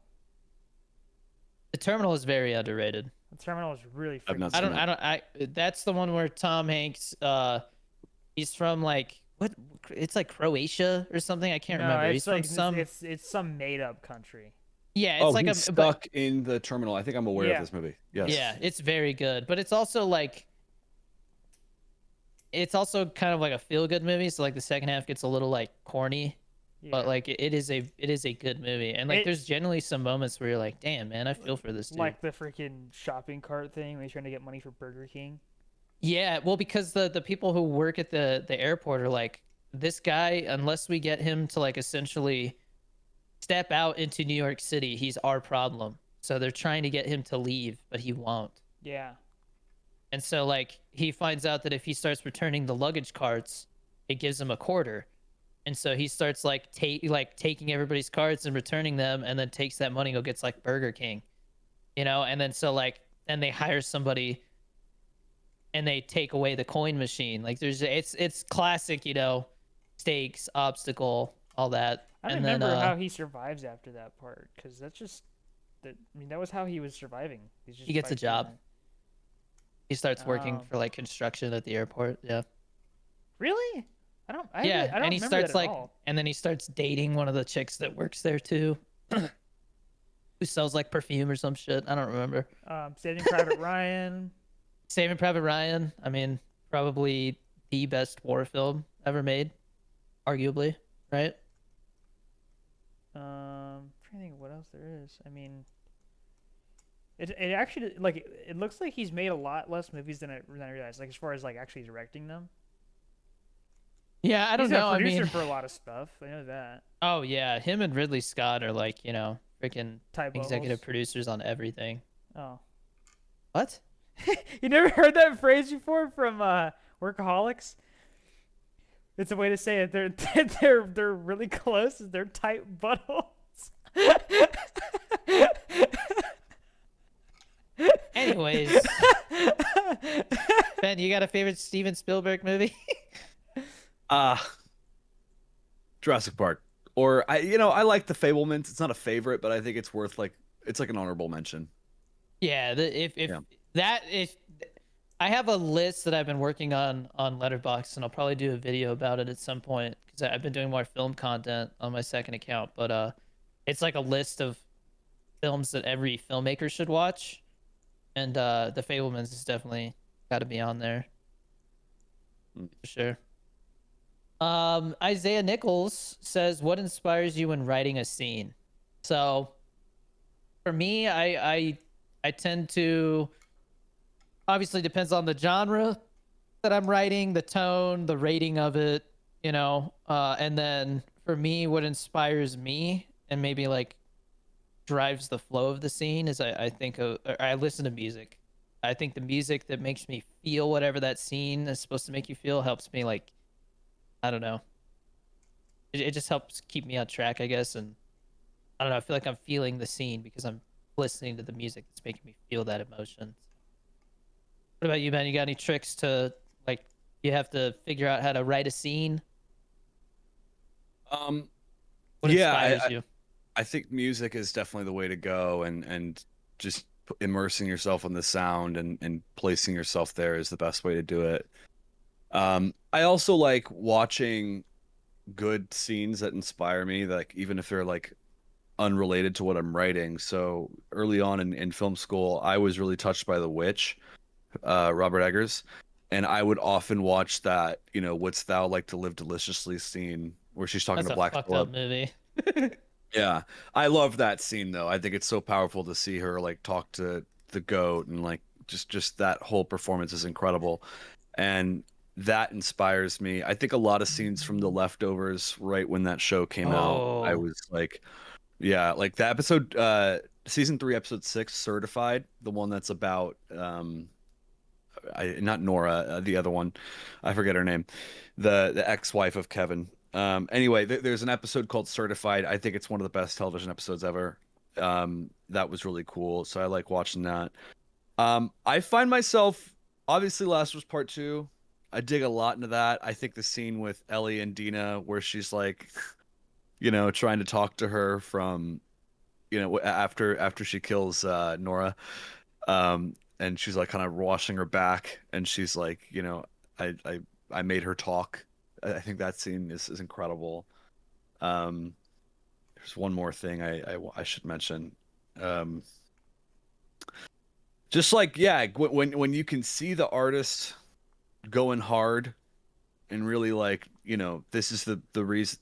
When you're watching a movie that's really good, you can sometimes see a certain scene. You're like, damn, this is the reason why they made that movie. I think in Weapons, a great example of that is the kids. Spoiler alert: is the kids crashing through the house at the end of the big chase oh against yeah, Gladys. It's yeah. so obvious. Like that's got to be one of the first ideas he had, and like what really drove him to, make this, which is cool. Because That that's that is a that is, sorry to interrupt. That is a yeah, good, that is a good point. I think if you know what the end goal is, that can inspire you to, because I think the whole trick is like, okay, I think whenever people sit down and watch a movie that they know had serious thought put into it, they're like, okay, this the writer knows that it's going, that there is a point to the movie, and so if you can write a scene that not only drives the plot or develops character, every scene should be to either develop character or drive the plot. right, And so yeah, if you know which goal you're doing there, because I think some movies like focus too much on plot and not enough on character, and vice versa. And so if you're like, okay, what was the last scene, and what was the last scene before that? Do I need some more character development here, or do I need to drive the plot, or can I do? I think really good scenes do both, yeah, which is hard to do. But if you can do both, that's great too. And so I think knowing what the purpose of the scene is, maybe I think having a beat sheet is also really important to keep you on track, because then you kind of like know where it needs to go next. You know, for Isaiah, so one thing that I would say, that maybe will speak to you is that when I sit down and write a first draft, I'm not worried as much about page count. It's just like, okay, I need to get the general idea of what I'm trying to say or do with, this scene on paper. And later I can come back and look at the big picture and decide, okay, there's a little bit of weakness here. This could either have more character development, or it could drive the plot a little better. Or maybe it needs to start later in the scene or end sooner, you know? yeah, yeah. Um, I think keeping the pace in mind really helps too. So You know, Yeah. because I think it's really easy to either drag things out too long when you could have, like, you know, instead of a character going on another rant or something, they could have just had like a look or an epiphany or like a moment of clarity or something, you know, and it's like, oh, well, now that we have that, we can move on to the next scene, you Mhm. know? Um, it's an art and everybody has their own way of doing it. But, you know, I think every writer needs to know when to trust their gut or instinct. And at the end of the day, I'm always trying to write something that I would want to see or that I think would be fun or I think is cool. Or, you know, like I really like to throw in scenes where there's like a setup for like a joke and then it ends on that punchline because it's just like a little funny moment that, you know, kind of lingers into the next scene and then oh, now things are serious again. Like it's just playing with that ebb and flow of tone, you Mm. know? I find that to be really fun and yeah, I mean I think we just gave you a lot, Isaiah, but yeah. A biggest thing because I know Isaiah's working on I think he's trying to shoot a really low budget feature. And so I think he's probably in the writing process and yeah, just bomb it out that first draft. You can always like I think it's Jordan Peele who says that he likes to think of it as when you're writing the first draft, you're shoveling sand into a sandbox so that you can build castles later. I think that's a really cool way of putting it. Yeah. I like But that a lot. yeah, thank you for that question, Isaiah. Cal says, if you could pick one game to be remade or get a proper sequel, which one would it be? It's a good question. I know my answer. I think BioShock could be a really I was gonna cool say remake. Bioshock. Yep. That's Great. such a good game. I heard they Yeah. canceled the plans for the show that they were working on. Oh man. I'm Well, not Show? I surprised. heard the sequel, like the whole like BioShock 4 was gonna be That too. it got a whole Yeah. redo. I don't know what happened. I think maybe it took too long and there's a rights thing or something that expired, but it sounds Um, like everything they're just scrapping it all. did you guys I don't know. see someone is? I don't know if they're remaking all of Fallout 1 or what, but there's a portion of Fallout 1 that they're remaking in the Doom engine, so it's first person, but it's the same style like of graphics as Fallout 1. Oh, cool. It's called Fallout Bakersfield. I think it's a really cool way to remake something. It's freaking sick, dude. Once you guys see Hunters, I don't think the word Bakersfield is ever going to like not make me like pause. Oh man, I Ben knows Bakersfield. Um, I think I can't wait for people to see Hunters, man. I think really fun one. Fallout New Vegas needs to be remade in the newer engine because I can't get into that game without mods. Yeah, I mean, dude, any of the like, I think Resident Evil is a great example of like, you know, any. I think most games, aside from a few maybe like really story focused ones like Last of Us and stuff like that, it totally be remade and made even better, I you know, think- and updated with like game mechanics and stuff. Resident Evil 4 is, I think, a perfect game. World at War could use a remake because that game Mm. is so Yeah, I gritty. think World at War. I think it might, and it's controversial. I think it might be my favorite Treyarch Call of Duty because it's just like I don't so hate that. edgy. I don't think Yeah. that's controversial at all. That's It's great. edgy, Well, they don't. you know, and this- it started zombies. You gotta Yeah. love that. So Yeah. one of the things, and I think part of the reason why zombies was even a possibility is because that game had so much freaking gore in it. And it was because like they wanted yeah. to show how once again how gritty it was. Just like they Definitely one of the goriest ones. Yeah. they didn't hold back at all, and so they had a lot of models to work with when it came to making those zombies. And I mean the last Yeah. game that had that kind of gore was like Black Ops 3, and that was because it's like you're literally you like there's characters that you can play as where your arm turns into a freaking minigun. Like that like that's the kind of Yeah. power that you're working with, and so I think they wanted to go for a little bit over the top as far as the core goes. But yeah, World at War would be a good one. Yeah, that's a Yeah. good pick. I wasn't actually thinking of a shooter as my first answer. I was gonna say Guitar Hero, which is, niche, but like Now that you bring up that, yeah, World at War is an excellent answer. I also will say Bad Company 3. Battlefield Bad Company 3 would be such a good decision right now. I think that what they need to do though is, maybe I'm wrong about the psychology, but like I think they're just trying to revive Battlefield as a brand holistically, which is like why you need 6.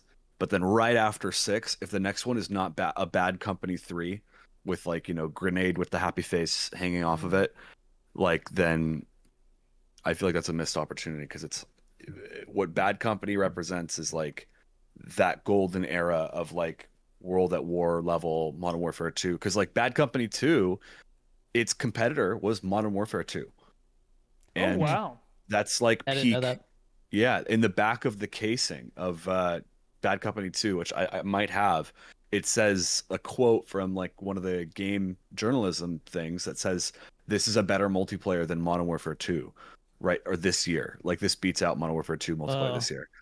And I was like, "Damn, like that's Bold. crazy." But yeah, dude, that's like insane that like they have tried to recapture the Call of Duty lightning in a bottle from that year, but then Bad Company 2, like where the fuck was a Bad Company 3 as any chance to, try to revive it when they've I think part of the issue for me whenever I think about questions like this is the same thing with like, okay, so I went and saw Nobody 2, right? And Oh I yeah. didn't know that it was a different director, but as soon as I started watching it, I was like, something feels off. Doesn't feel the same. Oh The really? charm's gone. Yeah, and I think people forget that, you go look at Call of Duty, you go any franchise. Dead by Daylight does a great job of this, where like whenever they do their anniversary events, they have quotes from the game devs, and you'll see somebody go like, "I've been working for this game for 7 years now," and like this and that. Like, yeah, a Bad Company 3 sounds cool, but do you want a Bad Company 3 from new devs. people who like were not around when like the second one was a thing? Yeah. Well, that's a Like problem. I don't know if it would be the same, That's but a problem that Halo has. The newer Call of Duties have that issue. I mean, like most of the team that made World at War and Black Ops 1 is gone. I think Vonderhaar might be gone. What's his name? The guy that made the zombies for Black Ops 3, that guy's gone. Jason Blundell is what his name is. That guy's gone. And as far as like the Modern Warfare series, right? You don't have is it Robert Bowling? Is that what his name is? Or whatever. yeah, Robert Bowling, community whatever his name is? strategist. Yeah, that guy's been gone for Friends with that guy on long- Facebook. yeah. That guy's been gone for a long time, and he left at the era where Well, everyone he was tried leaving. to start that freaking Midnight Society thing with Doc, and then the Doc thing happened and totally ruined it. yeah Not that it was a good idea to begin with. They were talking about doing NFTs. NFTs in the game and stuff. Yeah. Personally, I think I have a new answer for a game that we need to make either a sequel or remake of, and it's Call of Duty Vanguard.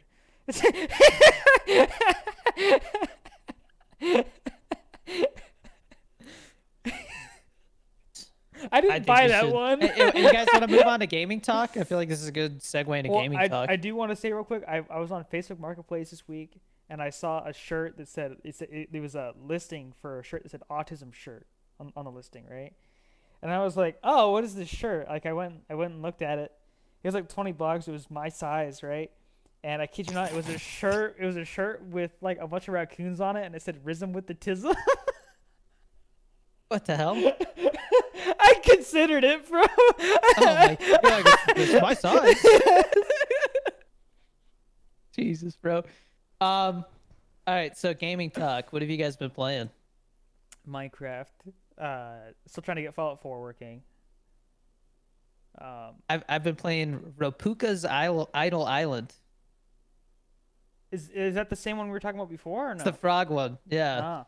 So it's this game where you have this little floating island that you can put anywhere on your desktop, right? And it's this frog who's just cutting grass on this little island, and then he takes a nap when he's like out of stamina. And he has like a little house, he has a chair, and like you can customize like the way the grass looks. You can like put like trees, fences, flat, whatever. You can customize it, right? But obviously since it's an idle game, he's just like there doing his thing. And if you click on him, he waves, And Casey loves to like walk in and wave, and then I'll click on it and he'll wave at her, and then she's like, "Bye," and then like walks away. It's the cutest thing ever. But yeah, no, I think the developers said that the idea was to make a game that was better for productivity. So like the idea is that if you have this thing to check that's just like floating on your desktop wherever you want, that keeps you from like checking your phone instead. And I think it works. So it's fun, and you know, I think it's like $3, and I've definitely got my money's worth. I really think that like indie gaming is like, I think that's where I'm having the most fun right now. It's like these little things that, you know, you can see somebody put some passion into. Sure. Do you guys want to talk about Battlefield 6? Yeah, I wasn't sold on it. I think like the destruction's really cool, and like you know, yeah, it's like it's a good Battlefield, but there's just not enough for me to justify paying like $80 for it or whatever it's gonna cost. So the best I won't play it enough. The best way I can put it, so the mode that Battlefield is known for is that conquest mode, where it's like a big open landscape that you're fighting in, right?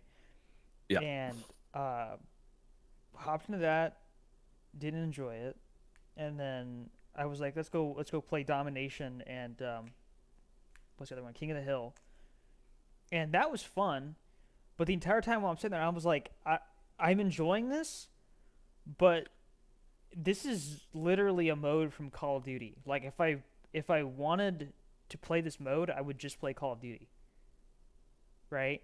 And so if someone's like, you have $70, pick a game, and those are my two choices, I would pick Call of Duty because I know I have zombies in there. I know the campaign is going to be related to the rest of the Black Ops series, so I want to figure out what's going on there. And then the multiplayer, you know, it's got the modes that I do like. It's gonna have maps that I like. You know, I'll have Nuketown and stuff like that. And so I'm like, I can't justify it because the modes that I do like are modes that I can play somewhere else. You know, that's why I won't go play a freaking Call of Duty ripoff on Roblox, is because I already have a game that matters more that has these modes. So what's the point? I don't think I'm gonna get Battlefield. And I think Ben liked it more than we did. I like the destruction and the cinematic element of it, and screaming and feeling like you're in it. It's the escapism for me, man. I don't know. I felt like it was really sweaty, man. That was the one thing that I was like, there were so many snipers. Like I would peek out from behind a rock and just instantly dead. The point where it wasn't fun. Yeah, so I probably won't be getting it just because I can't really justify paying for something that I know I'm not going to play very much. Yeah. I don't have EA Play, but I mean, maybe I'll get EA Play just to play the campaign or something. But because the campaign did look cool, it reminds me of Modern Warfare 2. But yeah. To talk about Black Ops 7, this came out the other day. Exclusive Call of Duty Black Ops 7 campaign and multiplayer will merge with a 32-player mode for the first time. So it says that the final mission in the campaign is going to be a 32-player multiplayer experience. Yep. Yeah, that sounds innovative. Yeah, and it's a co-op campaign as well. And they said no tax sprint. There's a couple other things that they said that I was like kind of interested in. But I said I wasn't gonna do Call of Duty this year, but hearing some of this stuff has piqued my interest, I will say. Yeah, I'm pretty sure I'm gonna get it. I do have Game Pass, so I wonder if I'll be able to like get it for free on my PC because of that. I think so. Yeah. But I don't know if your progress will sync over. I don't know if that's how that works. I don't know. I think you just log into your Activision account, you're fine. Yeah, I think if it's linked, we're good. But yeah, I don't know. What do you think, Ben? You gonna be curious about Black Ops 7 at all? Curious, but I don't know if I'll get it. Honestly, I haven't played Warzone in so long. I think what I'm holding out the most for right now is Resident Evil 9 in February. That's what I'm like most stoked about right now. That's an easy buy for sure. I mean, I hope G Fuel does a new flavor. Silent Hill F is coming out next month. Metal Gear Solid Delta, the remake of Metal Gear Solid 3 Snake Eater, is coming out in like 2 weeks. Is I'll that be one of the playing better that. Metal Gear Solid games? It's often heralded as the best one. It's an Oh origin wow. story too, so it's okay to start with that one as your first one. Um, I don't think those games it's are really my style in terms it's of a like little game off, mechanics, yeah. but Well, because I mean, It's a little off. it's that those games have always reminded me of like Splinter Cell and stuff like that. I don't know if that's correct, but I can see why you're saying that. Yeah. But Yeah, Splinter Cell pissed me off when I tried to play it on PlayStation 2. It was hard. yeah. Rest of them was it it takes some getting used to. was it Rainbow Six Vegas? Is that what it was? The one that we used to play on the 360. Yeah, That game freaking. Oh man. that was hard too. Yeah. I think we played it for like a week and then got rid of It it. was like one of those games that all my friends were playing. So I'm like, yeah, I gotta play this game. And I'm like, why the fuck do they play this? This sucks. Yeah. Um, which might be blasphemy. I don't know. That new Ready or Not game is very like Rainbow Six, It's definitely old not school new. Rainbow Six feeling. Ready or Not's that body cam game, right? I don't know if it's body cam, but Isn't it? it's you are Sort SWAT. of like, yeah, it's sort of like body cam, I guess. Um, I'm interested guess- in the Battlefield Battle Royale, by the way. I should say that's the main thing I'm waiting for on that. I'm sure it's gonna be a flash in the pan. Like the battle royale it died quicker than I thought it would. Oh no, the game I'm thinking of is literally called Body Cam. My bad. Okay. Oh, you're good. Okay. You guys have anything else you want to talk about with gaming? I did corrupt another Windows install while I was trying Oh to my get freaking goodness, bro. Fallout 4 working. I made a script that was supposed to move files over, and it wasn't working. It was saying access denied, and so when I looked it up, Google Gemini was like, "Oh yeah, just run the script as administrator." And I ran it and started moving system files. It freaking Oh, corrupted no. my Windows. Jeez. What do you do then? That happens. I had to throw the drive into another PC that had Windows on it, unlock the drive with BitLocker because Windows 11 requires that now, and then I had to move the files over, which was like 70 gigs, and then I had to format that drive, reset Windows on it, and now I got to move everything back. Gosh. Yeah. Yeah, that's why I don't mess with stuff like that. I can't. It's just Well, so easy to mess stuff up. by the time it's done, by the time I'm done getting Fallout 4 working again, I'm gonna have a lot of fun with it. So that's why it's worth it. Fair enough. Movie talk. So this week at the box office we got Nobody 2 and Americana. When I saw both of them. That was last weekend. Was it really? Yeah, we'll talk about weapons, don't worry. But yeah, I thought Nobody 2 was underwhelming. Definitely liked the first one more. I did go to Flick's Brewhouse though, and gosh, their burgers and fries are so good, man. And then Americana is a Western with Paul something Hauser. What's his name, Ben? You know what I'm talking about? The guy who made Americana. No, the guy who's in it. He's played the Oh, I don't mole know in him. freaking Fantastic Four. Anyways, I don't know. Paul Walter Hauser, I think is his name. Yes. He was pretty good. Sydney Sweeney is in it. It has Simon Rex in it, which I thought he was like one of the standout characters. Yeah, I mean, if you like westerns, I think that one is it's a little slow in the first half, but if like I said, if you like westerns and kind of the charm that westerns have, it's worth like maybe kicking back and watching when you got nothing else.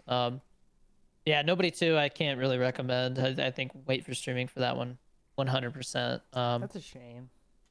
Yeah, it is because I love Bob Odenkirk, but the writing just wasn't there this time. I didn't care. Yeah, weapons overperforming, right? Didn't it like I think it beat doubled its expectations? budget. Yeah, I think it's already is it already at 100 million worldwide? I can't remember. It's at 120.4 million as of 3 hours ago. And I think its budget was like 35 million or something. 38. Yeah. 38. Okay, that was close. I really liked Weapons. I don't think Ben was as big of a fan of it as I was. I like that Zach Kreger writes in a way that you never really know what's coming next. I still don't understand what But it's about. And that's the thing. The more you don't know, the better, the more fun I think you're gonna have with it. It's one of those movies that you're supposed to go in blind, and I felt like the trailers actually didn't really like give anything away, which was good. But Yeah, I didn't know anything about it going into it other than the marketing. I found it enjoyable, and I was very engaged more than I was seeing like another movie. I think fairly recently. I'm forgetting like what it was that was like really bothersome, but I really enjoyed the ending sequence, and like when it's funny, it's really funny. it does have a good And payoff, yeah. it defies rule of three. I've noticed, like, so minor spoiler, the part where they eventually make it into the house and that sort of like wrestling toss that the guy keeps doing to the homeless guy because he keeps getting up and coming at him, and he's got to throw him over the table, and he's got to throw him over that side, and he's got to throw Oh him over yeah, again. yeah. It was That was such a fun. good, such a fun gag that was like,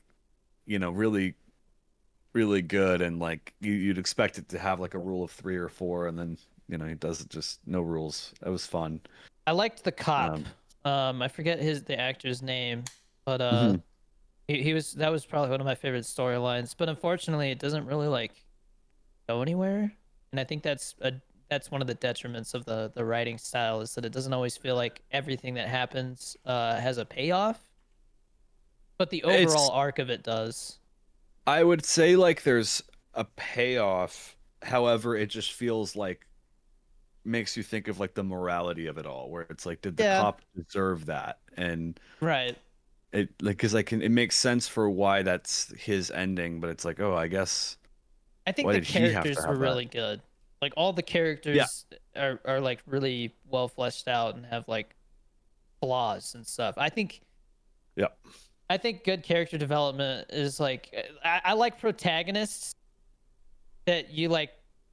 There's that morality thing where you're like, whoa, wait a minute, maybe they're not like a good person entirely, Hmm. and then it's like there's room for them to grow, um, or something for them to learn. That's goes into the whole arc thing. But yeah, no, I think if you're into filmmaking and you're a writer, like that is definitely one worth watching to see how it's executed because people seem to really like it and I mean I've seen people going absolutely bonkers over it, like, oh my gosh, this is like the best movie of the year, which I think Sinners is my favorite movie of the year.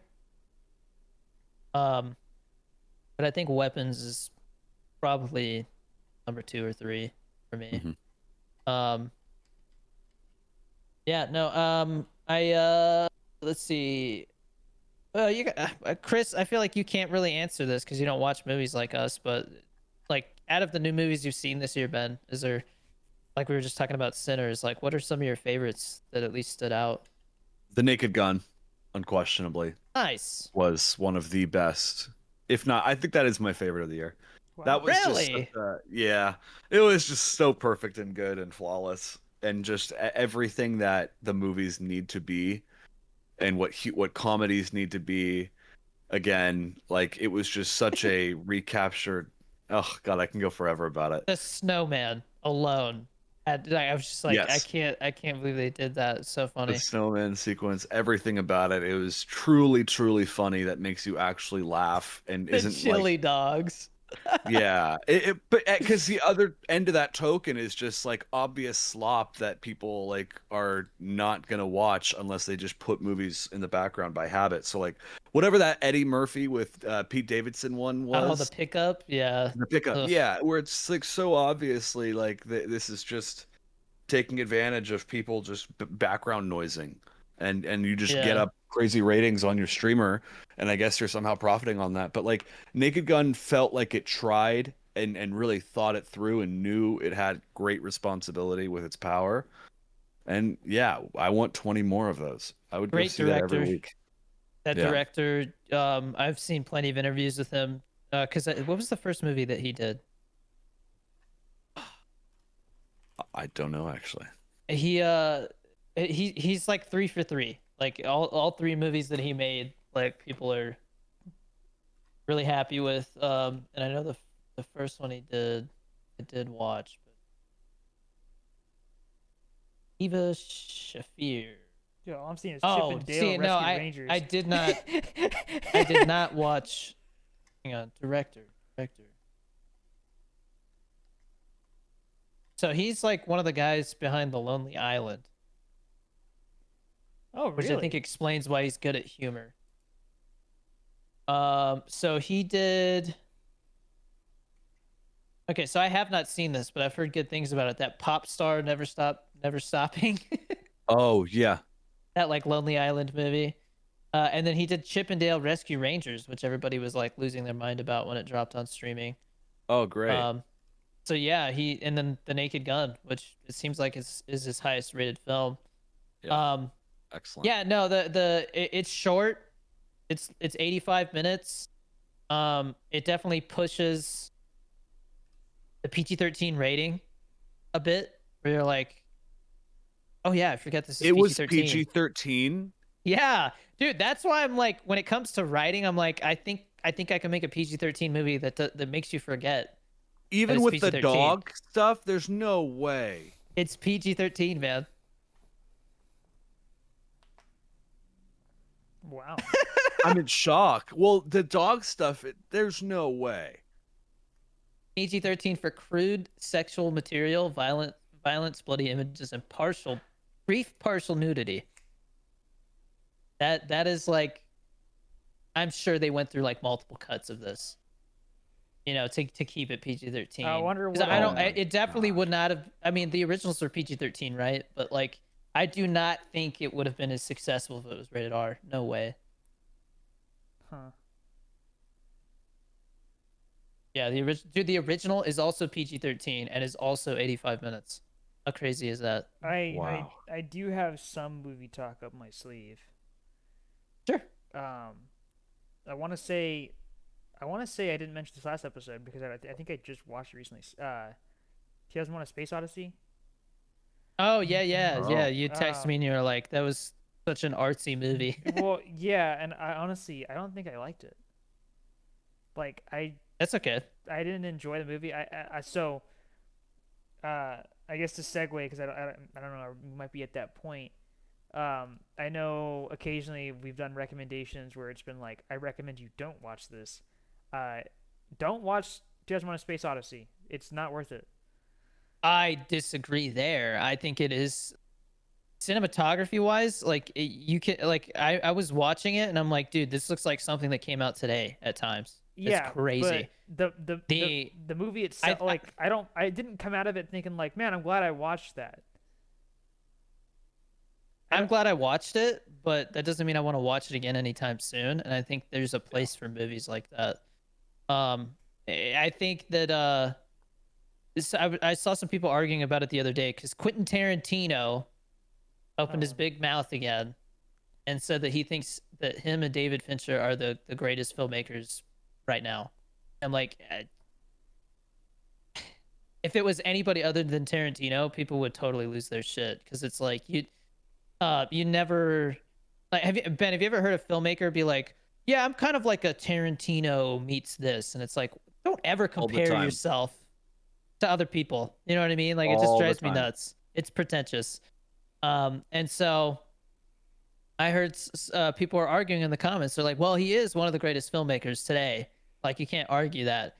And somebody was like, yeah, but I think he's very the problem is he's really stuck to kind of like a limited mash of genres, whereas somebody like Stanley Kubrick has made like great films in different genres. Like, everyone is like a different genre, like he made like a great war film, a great sci-fi film, a great this, like He's in The horror, Shining. right? You're like, oh yeah, and it's like that I do think 2001: A Space Odyssey is essential watching for anybody who's a fan of sci-fi. There's choices in that movie that make me go, what the fuck am I watching? Like, especially the ending. Ben, you've seen it, right? I've not. Where, dude, the last like what, Chris, like 15 minutes feels like a drug trip. Yeah, and I just looked away because I was like, "This is stupid. What am I watching?" And also, Essentially, he's going through like a black hole or some shit, right? sort of. It's got to do with like multiple dimensions, and so it's very trippy at the He end. doesn't actually go to. He doesn't go to a black hole though. He touches the freaking obelisk thing, I think. Oh, that's right. Yeah.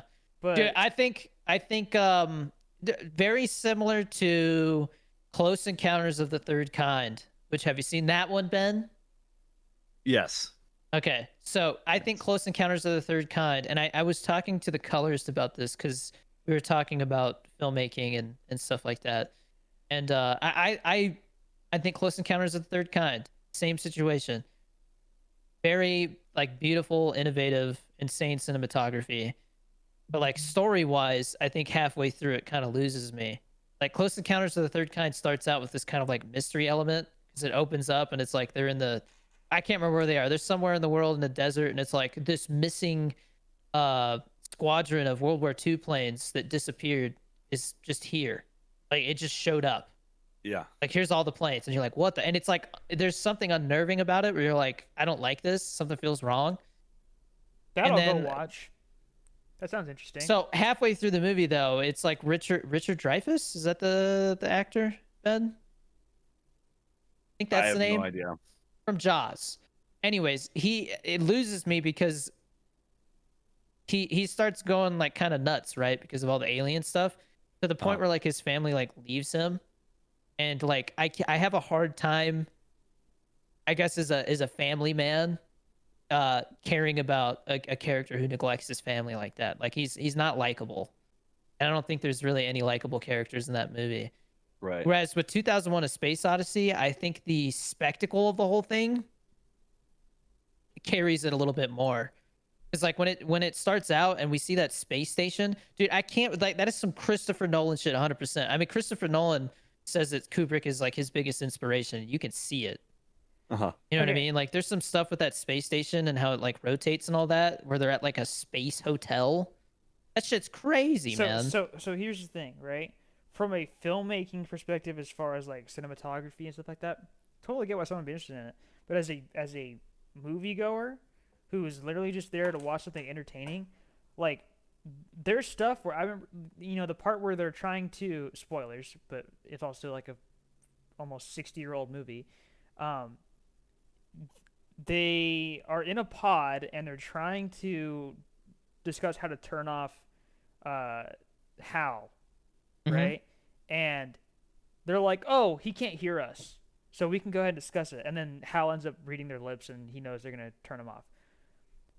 They rotated the pod so that Hal could look at them. They had the option to just turn the pod around. They could have totally avoided that. Stupid plot hole. Like what were they thinking? Oh, hey Hal, can you rotate the pod, please? Can you rotate the pod, please? Oh, okay, yeah. Now you can see us, but you can't hear us. So you're still gonna read our lips, but it's okay because you can't hear us, and so you won't hear our plan. Oops, wait. You can see our lips, so you can see that we're trying to talk about killing you. Oh, okay. Well, our plan's ruined then. Like, they're supposed to be like astronauts that are super smart, and that's the mistake that they made. That's so stupid. That is so dumb.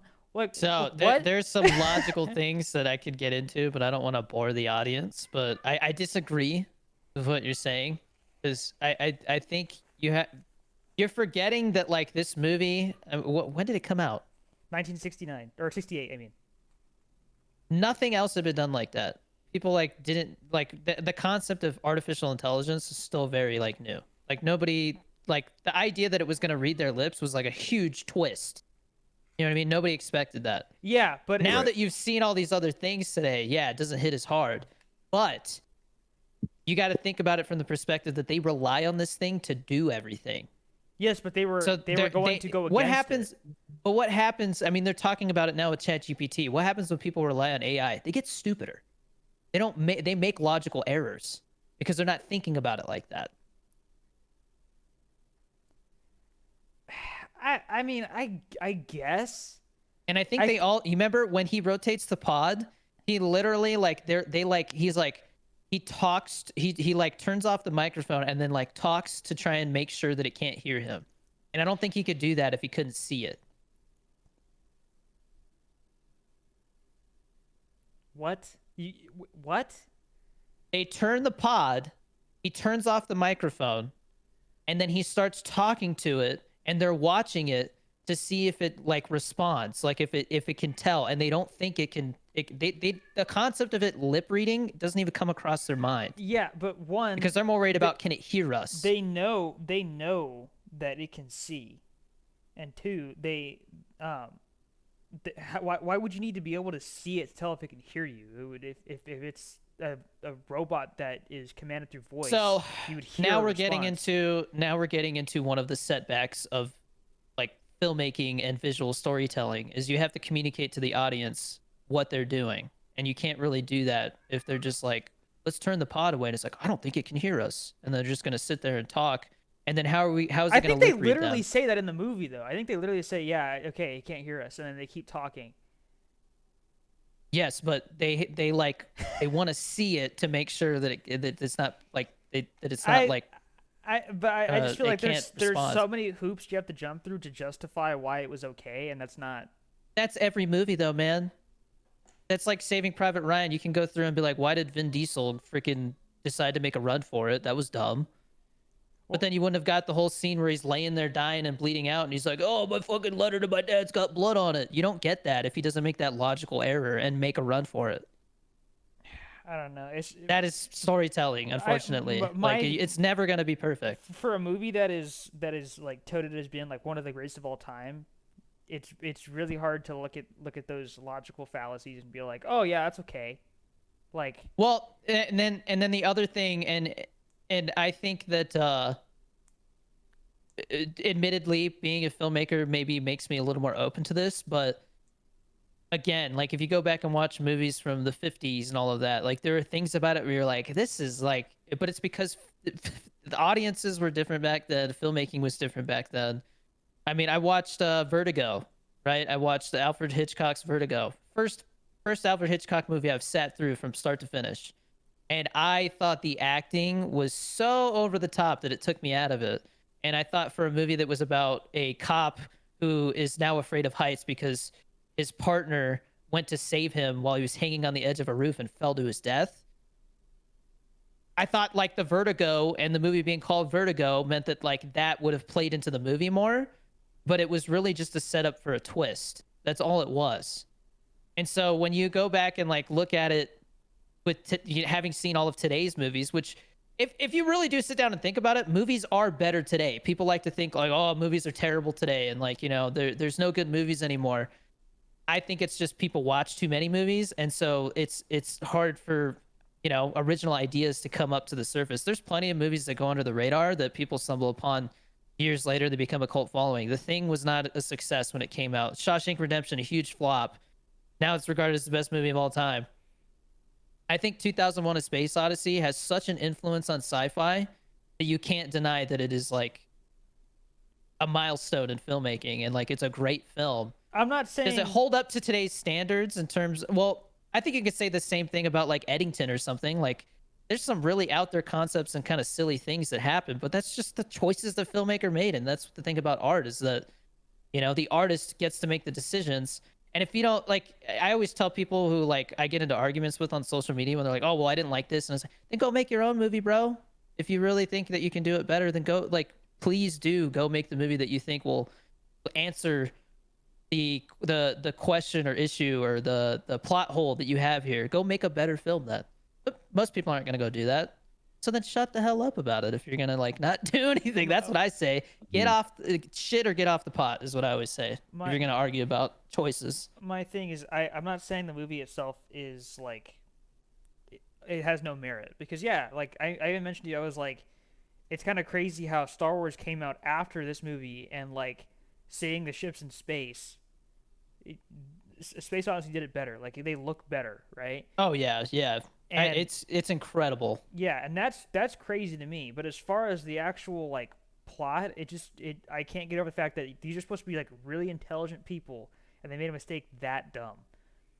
Okay. I get it from the perspective of. I'm gonna say like 2 or 3 things here, just to put it in perspective.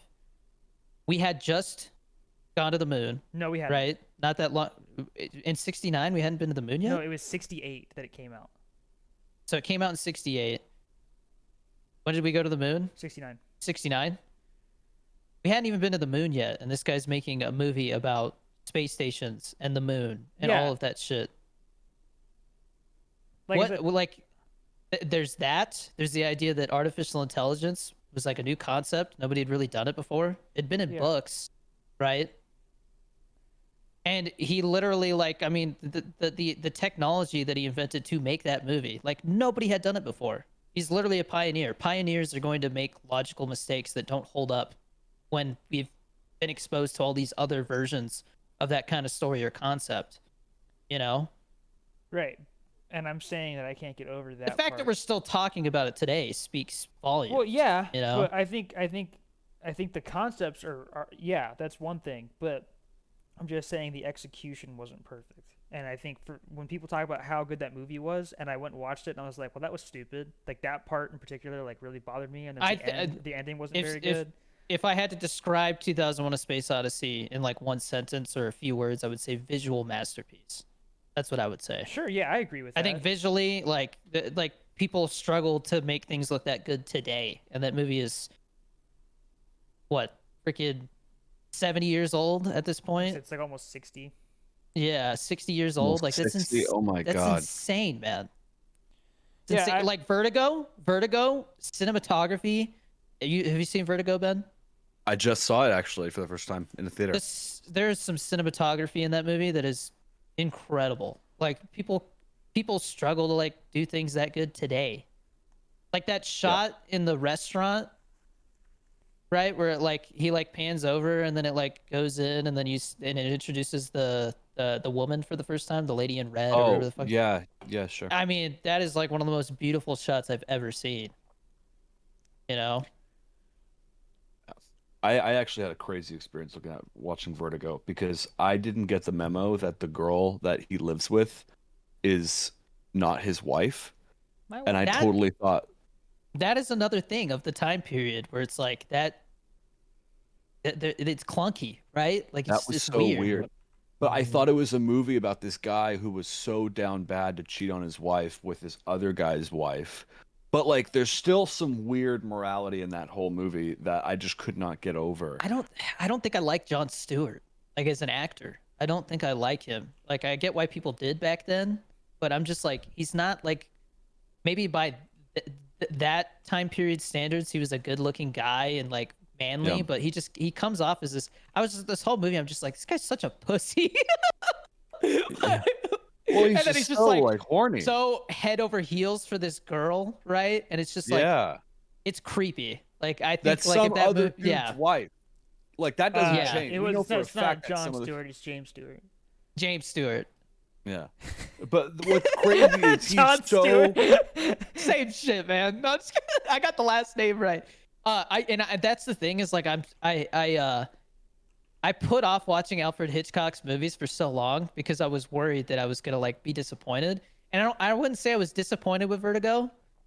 I learned a lot from it, but it makes me like curious if I'm gonna like his Alfred Hitchcock's other movies or not, because it definitely wasn't like totally my cup of tea. I thought I can see the influences, you know, on other filmmakers and stuff with the writing choices, and it has a very edgy ending for the time period.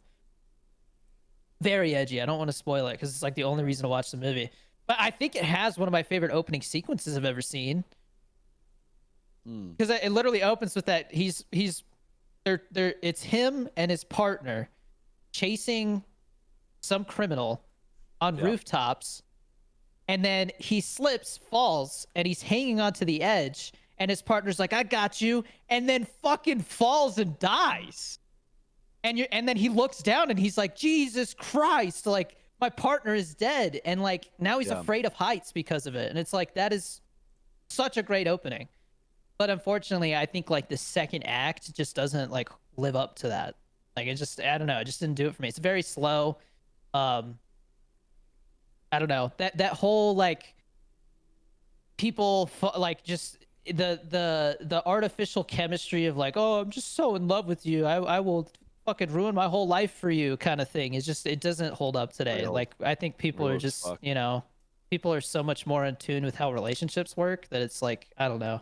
And the acting doesn't do it any favors. That just back then they just, their acting was so over the top and almost like theater acting, you know. Mm-hmm. um yeah, but like 2001 A Space Odyssey, like I do think it's one of those things that like every serious filmmaker should watch, you know.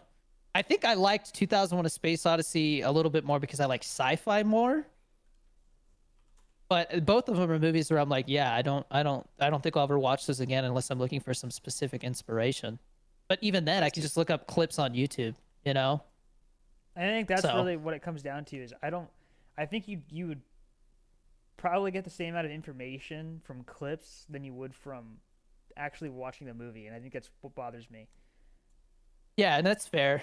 But I think it's really easy for people to nitpick plot holes and things like that without realizing like, I mean, I talk about it with like social media and filmmaking in general. Like there's no like manual that you follow when you're doing this stuff. It's Yeah. all choices and decisions, and I'm always going to praise bold risky decisions over, you know, playing it safe.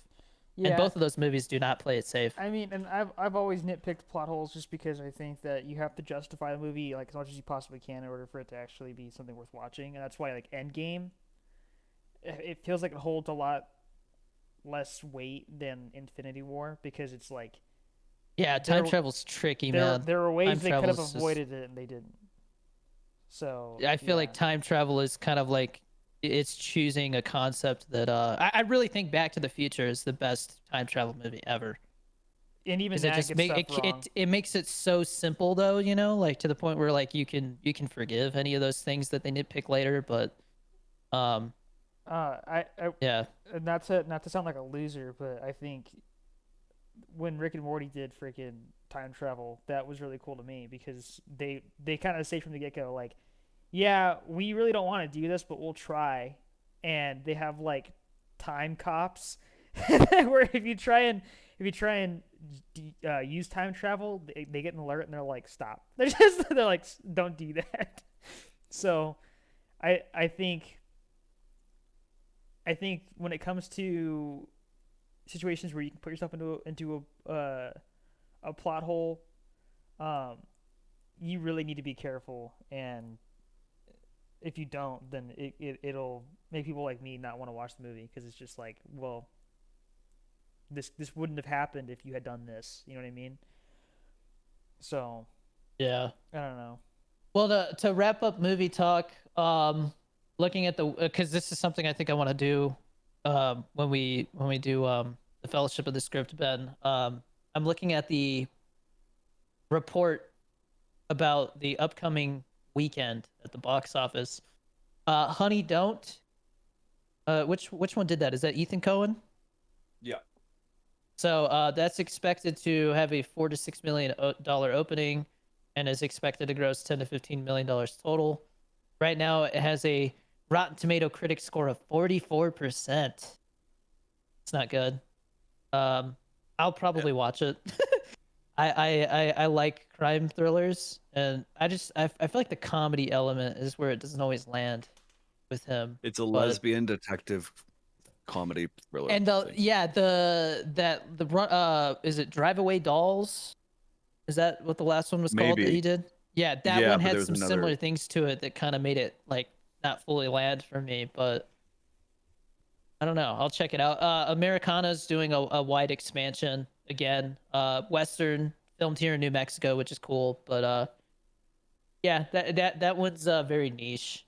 It says it's comedy, but I didn't find it very funny. It's definitely more like crime western, slow burn.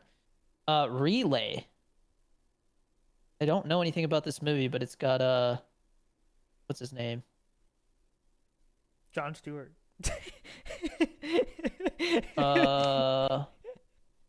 What's the fucking guy's name? Anyways, that is so Americana is expected to do a $3 to $5 million weekend. That Rotten Tomatoes score is 83% though. And then Relay, $2 to $4 million opening, 45 million total. That's not good. 83%. What is it? Does it give me a synopsis here? I want to know what the hell this movie's about. I know they did it for like the Monday Mystery movie, and people seem to like it. A broker of lucrative payoffs between corrupt corporations and the individuals who threaten them breaks his own rules when a new client seeks his protection to stay alive.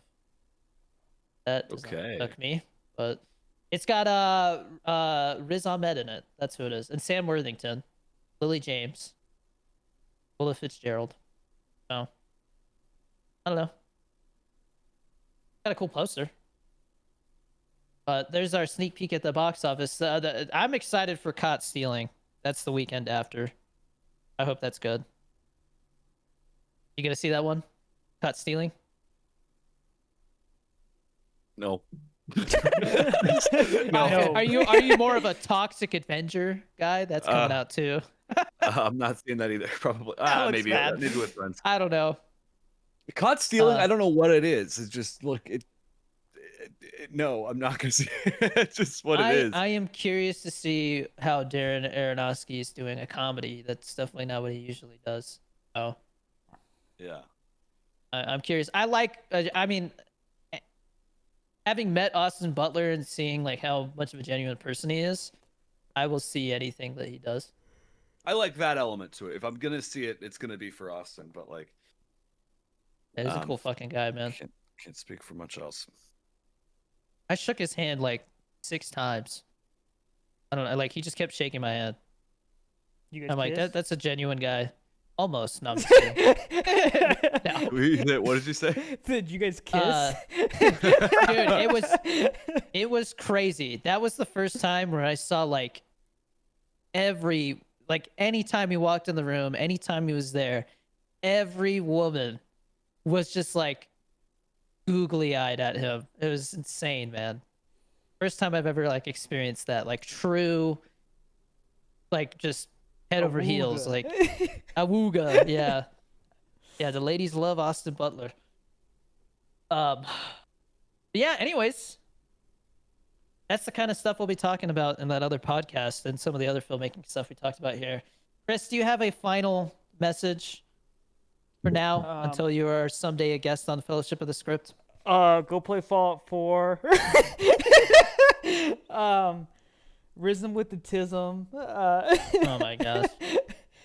I don't know, man. I mean, I like thank you guys for being as supportive as you guys have been. I do want to shout out Nikki because every single time that we're in those hangouts, he's always spamming the memes. Like, I don't know. I feel like he's the only one that well, aside from Too Quick, that both of them really got a lot of the jokes that I would spew out, a lot of just random brain rot nonsense. So I appreciate that a lot. But Too Quick is a real one. yeah, and Too Quick's also modding in the Discord now, so shout out to him. But yeah, thank you. yeah. Bottom line, I mean, I appreciate you guys sticking around, and I mean, best of luck with the next podcast. Thank you. And again, I think we'll have you on as a guest at some point. Sure. Just a fun little nostalgia episode or something. Maybe we'll do an episode on nostalgia. You know, maybe once I move into a house, then that'll be a good time to do it. Yeah, cool. Yeah, that'll be cool to hear about your experience with that. Hopefully, I don't get a U-Haul and have a tire pop. Oh, jeez. All right, so looking at the movies that are in theaters, I'm honestly gonna recommend Weapons. If you have not seen Weapons, I think that is probably the best thing out right now since Sinners is no longer in theaters. F1, they're doing some re-releases, but I'm not happy with IMAX right now, so don't go see it. Shin Godzilla got re-released in 4K. I've never seen that one, but yeah, no, I would say Weapons. That's my movie recommendation of the week if you're gonna go to the theaters. And then Rapuka's Idle Island, $3, great game. What about you, Ben? You got any recommendations? Let me look for like movies. I mean, I want to see this movie East of Wall.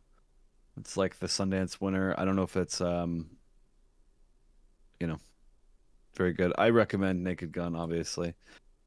In terms of games, I just been playing Battlefield 6, man. It's good for me at least. I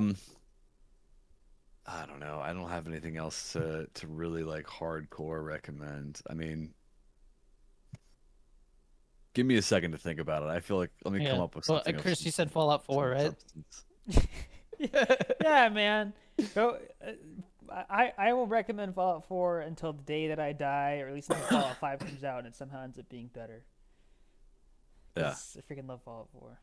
Don't play Fallout 76 though. I'm sorry, but that game freaking sucks. Yeah, dude, I've been hearing more and more people like, I don't know. I can't help it. I play it. It's fun. Well, I'm like, okay. My problem It's gotten with it, better. don't get me wrong. Yeah, the game's better, but it's always going to have one glaring issue, and that it's always online. And if the game was able to be played locally, I would be fine with it. But there's this like second delay every time you kill something that just makes me not enjoy the game. Everything just feels a little too laggy, and that ruins it for me. Yeah. Those are my thoughts on that. You think of anything, Ben? If not, I'm gonna wrap it up. I'll just kind of scroll through my wish list real quick and just look at a title I'm really interested by and excited about. Two of them. One is called Lost in the Roots. It's from the makers of No, I'm Not a Human, and their art style and their team, their development team is incredible. So I think they just did a playtest this past weekend. It's called Lost in the Roots. It's a horror game. There is another one that I've been looking at for a very long time by this team, and it's very meta and funny, and I think it's going to be a big indie game. It is called The Remake of the End of the Greatest RPG of All Time. And it's sort of about a fictional or maybe not fictional RPG that like never got a end or whatever the hell, and it's like got live action elements. It's cool. It's a cool trailer. Worth checking out. Anyway, Cool. yeah. Hell yeah. Well, that is the end of Cool Ranch Corner, at least for now. Never say never, but I want to say thank you to the listeners, viewers, for supporting this podcast. I hope that you will follow us over to the new one, because I'm telling you, we're just doubling down on passion, I think is the best way to put it, with that one. Get some G Feel, code Danny D, get some merch. Get a hat, man. The hats are awesome. Like I wear the hat. It's a nice hat. Join our Discord. It's not going anywhere. Like I said, we're just going to change the name. Same thing with the Patreon. Support us with Patreon. Lots of big things coming. Ben and I both have tons of projects in the works, and again, we'll have Chris on as a guest at some point and catch up with him. But thank you for being here for 86 episodes. Yeah. Some people have been here since the start, like, and then we had that long hiatus, and the fact that they like came back and supported it when we brought it back. It's been fun. I've enjoyed this. And 86 is the number that we ended on. yeah. So it's like we got 86th. Oh no. What does that mean? Like trashed. 86. Oh no. Okay. But no, seriously, thank you. This I think doing a podcast, the fact that anybody listens to it, watches it, is always humbling. So Yeah, 86 is when I look it Oh up. It my says gosh. eject or bar someone from a restaurant, bar, etc. And then the second definition is reject, discard, or cancel. yeah. What are the odds? But Jesus. no, so seriously, thank you. And we'll see you with, episode 1 of the Fellowship of the Script coming September 1st. Mark your calendars. That's right. And yeah, no.